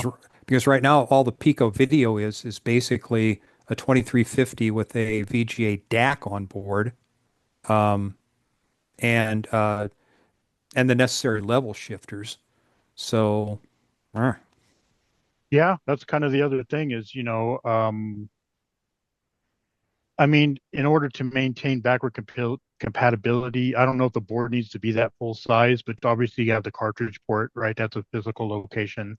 So you have to have some kind of PC board that would go there so you could plug cartridges in. Joystick ports are a physical location. You know what I'm saying? So I don't know if it needs to be that big of a board, like the original 2068 board, or could it maybe be little modular boards, that kind of yeah. plug in and cover up those ports, right? But then, like you said, the whole thing may be actually being run in a Pico. Well, I'm thinking the CPL, the SCLD could possibly fit in a Pico, and Right. it would, and it may have to be a little larger than the SCLD on the board now, but Right. good point. Yeah. I mean, the problem is you still need level shifters and some other things, Yeah, but but those level shifters can be pretty small. I mean, like you said, the board sure. would be bigger than the current SCLD, but there's probably some way to. And the only reason I'm kind of shying away from a board that big is just the cost, right? When you start making a board that big, they get expensive The, Yeah. or the more 2068 expensive. board, you mean?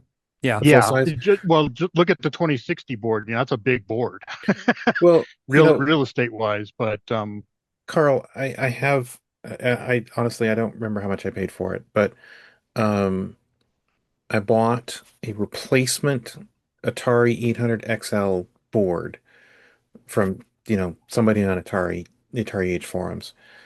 It was definitely under $100. I feel like it might have been in the $60 range. It was impulse purchase price point. Um, is this now just a board or it's the whole just the machine? board. It's Oh, just the okay. board. You have to populate it yourself. Mm-hmm. Um, but you're absolutely correct about the modular thing. It would be less expensive to have one um, sort of core board that everything's on, and then fly out joystick ports and switch and expansion slot and um, cartridge Or slot. I mean, if the board is simple enough where it's like a two-layer board, probably a board even that the original size of the 2068 is not going to be that expensive. Right. It's just when you start getting into 4-layer, 6-layer, Yep. Stuff like that where it's going to be, I haven't tried to make now that I've got a couple boards out, I kind of was going to take some measurements and kind of just throw that into like JLC PCB and say, well, how much would a board of this size cost? hmm Just Yeah. not even have anything on it. I mean, I don't even have hmm traces on it, just the board itself. How much Well, their cost well, would that be? yeah, Carl, I can tell you from experience that the difference between a two-layer board, say, and a four-layer board is not 2x. It's maybe at worst 50%, and I Yeah, think it's typically down around 25. it's dirt Yeah. cheap. Yeah, And I think because I think a board that big, if we're going to make an original board that would fit into the case, it probably would need to be two or would have it would be easy to make it 2-layer, right? yeah, but okay, you're talking to an X medical hardware guy. I love ground planes and I love power planes. Right, right. Well, I mean, the original 2068 board's 2-layer. I Oh can't see yeah, that being a 4-layer. So I mean, and a Pico is what, a 40 pin package, or a dip package, or Yeah. what is it? Yeah. So I Well, but mean, you could just at that point you might as well just go with the surface mount. yeah. right, Just right. I get mean, the Pico chip itself and be done with because it. okay, that's 50 right, cents. Yeah. right. So I mean, even then, I still think that we would have enough real estate where we could make it 2-layer. But you're right. I mean, yeah, going 4-layer, and especially they have the deals now. I think even 6-layer, they give you for a pretty damn nice price. But that kind of would go towards, again, an inboard replacement, an in situ replacement that gets rid of boards that have a bad SCLD, right? Okay, your Yeah, bad SCLD, you can't get that anymore. It doesn't matter how much money you have, right? Well, here's a whole board that you can get, right, that replaces the SCLD, and it's not going to break the bank. I don't know how much it's going to cost, but it's certainly, well, I guess the main point is it would be a obtainium, right? You could actually yeah. get it. Hmm. As opposed to finding an SCLD chip somewhere, unless you find I hate taking one off of another board, because if it's working, just leave it on that board, fix the board, don't. Yeah, there's not a small chance that in removing it you'll damage it. Right. So, Right, right. Right. I know I I got will. lucky with not really damaging more, but like I said, the SLD still works, and obviously there's blocks of pieces in there, right? It's not just everything's relying on everything. So like I said, but some of the video portion is not working, right? But the machine does work and boot. I can make sounds with it, and you can push the keys on the keyboard and you get the key click. So I mean, parts of it are working. It's just probably the most important part, which is the video generation, is some of it's not working right there. So yeah.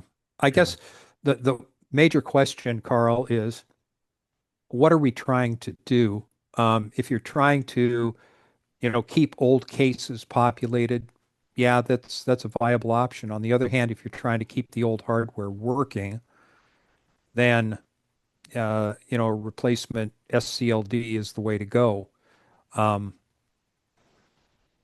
you know, yeah, I don't know. I mean, I'm sure we could probably, it would require effort, obviously, but we could get a replacement SCLD, right? Either a CPLD or something that would be a pin to pin swap out. But the thing is all the 26.8s, that thing is soldered down. Yep. right. So, Well, not I everybody's guess, going to have the skills to pull that off, and not even I pulled a trace, on what's his name's okay, board. so I guess what you're really talking about is, I replaced the SCLD with a lot less effort by just unscrewing the board, putting a new board in. Yep. Yes, right, right. Okay. Plus it's modern. It'll be more. You can Yeah. have less shit Well, on it, and yeah, but you could also, if in order to sort of sweeten that, right, you could also have like some tweaks, right? Certainly. The sound output is also more unified and already wired for stereo, and all Hmm. these other do. Hmm. right. You could have HDMI output. Well, I don't know about HDMI, but what does the Pico have on it? I don't think the Pico has VGA. HDMI. VGA. Okay, So so at least you could have VGA out. But there is a Um, DVI Pico library, which is basically HDMI minus licensing and minus audio. yeah, but that requires both cores to really Yeah, make that yeah. work. But I mean, So if you're going for it, or yeah, an FPGA And what you so have on you the could make 2060. that. no, fair enough. So if you made that, so I don't know. I guess that's another noodling to do yet. But like, I can imagine then that this board isn't completely full. Oh no, Uh, Oh A no, lot of no, you got real estate. You could, so so you yeah, just could have, like in what Carl's saying is like, maybe it's sort of like, I'm thinking like these things like you stick the what is it, the Pico or whatever version that emulates a Spectrum inside the Spectrum case, but it's just this little L-shaped circuit board or something. There's still plenty of room. Yep. That kind of thing. You design it such that, okay, there's like you could add on, I don't know, TS-Pico or whatever, right? Kind of stuff. But well, see, that's the other thing that kind of you could do this. Okay, so we're making a 2068 board, modernize it with basically to replace the SCLD. Well, once we come up with that circuitry, why not just shrink it, and then you could put it into a Spectrum case, like a 48K rubber key case, or you could put it into a Spectrum Plus case, right? You see what I'm saying? Because that board is so prevalent, right? That size, right? That form factor. I mean, of course, there are bigger boards with the Amstrad. When they took over, they made their own boards. But we could even go to that. We could even make boards for that. You know what I'm saying? Because once you get the basic design, whatever you put into the Pico is whatever you put into the Pico. I mean, it can emulate any of those machines. Yeah, you just need to, as we said before, though, the Spectrum market for Spectrum emulators and Spectrum add-on boards is already saturated. So, But this is better than a Spectrum board. Yeah, exactly. I mean, we could put sound on it. We could put, the point is once we came up with the basic design, we could probably make it into whatever form factor we needed it to be, right? And still use the same basic design. Right. So it would basically, because the 2068 market's not going to be that great. I'm sure there would be a few of those that would get, put to use, mainly among us. But anybody outside of us, I don't think is going to necessarily do that. And plus, I think we're getting maybe further along with 3D printed shells of a 2068 case, to replace that. So, if we make the board the same size as the original and we make a 3D printed case the same size as the original, then we could, potentially have that machine, all new. True. And then, like I said, not backport it, but design another form factor board with the same circuitry to go into a Spectrum, or an Amstrad, or hell, you could even probably put it into a Commodore 64 case if you wanted that keyboard. We could have exactly. But anyway. Well, okay, then I will bring up one question. What does this give us that emulation on a PC wouldn't? And let's assume that you could emulate on a PC and add the kind of expansion ideas that we have. Well, I think, emulation has its place, and I get it, but I think a lot of people, especially the younger generation that's coming in, they're kind of getting more into physicality, right? So I think it'd be nice to have the actual unit, that we had back in the 80s that you would have bought, being able to hold it and use it on your modern TV, obviously. I think that would have some appeal. It's just like I think like with downloading and Spotify, a lot of the younger generations getting sick and tired of that. They want to actually own the music, right? So they're going out and buying CDs and tapes and shit like that now. So they can actually have the physical, they own it. They don't just, I guess, kind of rent it, right? So that's kind of, I mean, we're not going to get rich off of any of this, sure, but what? if that's what the intention was, that sure. was promised money. That's why I'm doing this. You bet. Well, that's probably a misnomer then on your part. Okay. Let me throw in one thing. You brought up the physicality, right? So one of the ideas I had for just different configurations of things was, one was just, hey, it might be kind of cool, yeah, you got the emulators, but if you could use the emulator with the real old keyboard for that old feel, if you wanted to, that'd be kind of cool. There's ways of, like, you put the Arduino or whatever inside, and makes a USB keyboard out of it so that you could use it in the emulator. Yeah.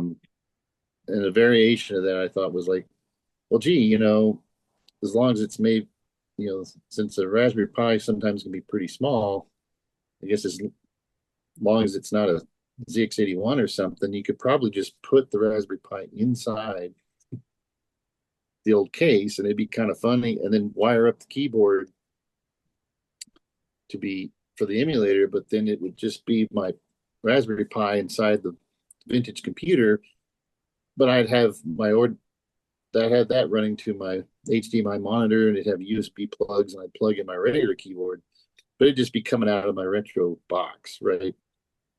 But if I fired up the emulator, I could go to the actual retro keyboard and put that as an input. So that was one of the variations. Right. You bring up a good point, because you have all of the legends and everything on the original keyboard. And you're not going to ever get that on a modern keyboard. Well, so Carl, you actually bring up a really good point. I bought an Ngo, which is a variation of the Next. But the guy who sells it, designed it, whatever, uses laser cut plexiglass or acrylic or whatever to create the case, right? And it's angular. It's kind of bread, C64 bread box shape almost. Mm-hmm. But he's got a really nice keyboard, and he did Legends. I don't know how he did it, but he's got beautiful legended keys. And now we know through Ingo's efforts with Loic there and the 3D keycap project that we can generate keycaps. So, I mean, it could be, here's a board that you can drop into your dead 2068, but it also could be, here's a board plus all these other parts, and you can, create your own funky little 2068 as well. Right. Well, and obviously we could have a port that would just, like a USB port, that would actually, no matter what board we put into it, it would Just still any output other the keyboard. keyboard. Yeah. Right. It would output the keyboard to a USB, so Yeah. that you could actually just use it as a USB keyboard if you wanted to. Mm-hmm. Because I don't see the point of making just a little board that, I mean, there's a point to it, I guess, to making a little board that just makes it a USB keyboard and you getting rid of all the guts of it. Right. But I would say, why don't we just make a new board that does that, in addition to, like I say, replacing the SCLD, because that's the only thing we can't change. Okay, go ahead. Have you looked at the C64 Ultimate and looked inside of it? It uses a USB keyboard, but it also has the pins for the original C64 keyboard. Interesting. Okay. And so you can put it in a new board. You can use it with a different keyboard. It just does everything. They actually put all their guts on a separate daughter board on the C64 Ultimate if you open it up. So all of the ports and all that stuff are one board. Yeah. You could theoretically upgrade all of the real guts and leave all the other stuff behind. I think it's pretty ingenious design if you look at it. That's really cool. Would y'all like to continue this conversation on the first Monday of August? Yeah, we're kind of way over here. August 3rd, 9 p.m. Be there. We can literally we can continue this conversation. I mean, to me, this is very interesting, and I love thinking about this. And well, because I don't really, I haven't kept up too much on Jeff's stuff, but I know that I do remember you talking about the 2068E, right, which is kind of basically, from what I gathered, was like a replacement for the whole 2068 hardware, right? With modern design. It can be. Yeah. Okay. So, I mean, I guess some of the hardware work is a lot of the way done. Is that, I guess that's my question. Jeff just designed a really, really flexible thing in that, right, in that 2060. Yeah. I guess maybe what, go ahead. No, go ahead. I was going to say, maybe what I'll do is, since I got a couple of the boards out, I'll actually go and take some detailed measurements of that board and throw it into PC circuit, layout program and see if I can, get that mocked up. That way, at least we would have a board layout, and then of course you can put whatever the hell you want onto it because there's so much real estate. I think we're not going to be really worried about that. But at least we would have a board and see how much that's going to cost, for 5 or 10 or 20 or however many of those. That's kind of where I would want it to go because, like I said, since I can't fix what's his name's board, it's kind of a waste now, right? It's kind of, I mean, yeah, he said he's going to use parts out of it to fix other ones, but it'd be nice just to be able to throw in a new board into his case and then have it work, right? So that's kind of what I thought about, if we could do something like that and just replace the SCLD with modern, but add enhanced capabilities, like you said. Thing I would add to that, Carl, is the earlier comment about, something to put in your dead 2068 was that is the only thing I think makes a dead 2068 because I gave you a dead computer and you thinking that you'd use parts and then you made the computer work again. So aside from the SCLD dying, I don't think, outside, other than outside our group, I suppose you could, but I don't think you get, dead 2068s really. Right. So, and then you couple that with when I went into mine, just to tweak a thing, I found that the plastics were on their last. Right. Yeah. Well, my idea is plugging in another board because right. it'll just crumble. Yes. And as far as that concerned, that's why I was kind of hoping, we'd get further along with the 3D printed cases. But regardless of that, I don't want to just replace a dead 2068 with and bring it back alive again. I would rather, if we're going to be using the Pico in there, let's give it all this extra capability too, if we're going to be doing that. Right.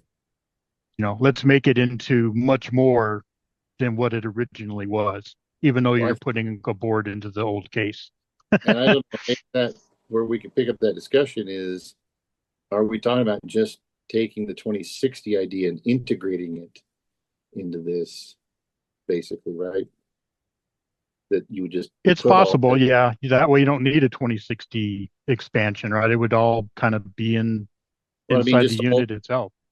All that feature set and work, it just gets integrated into a board you can put inside as one variant of. Yeah. A lot of what you described, Carl, is exactly what Jeff has built out, both in the 2060 and he's made a smaller version. Right. Yeah. Well, Mike, because obviously the 2060 would be awesome to have just from an aesthetic standpoint of plugging your 2068 into something that we were promised to have back in the 80s. But I mean, realistically, couldn't we throw all that inside a new board now and just have it all in the same case? Of course we could, right? I'm sure we could.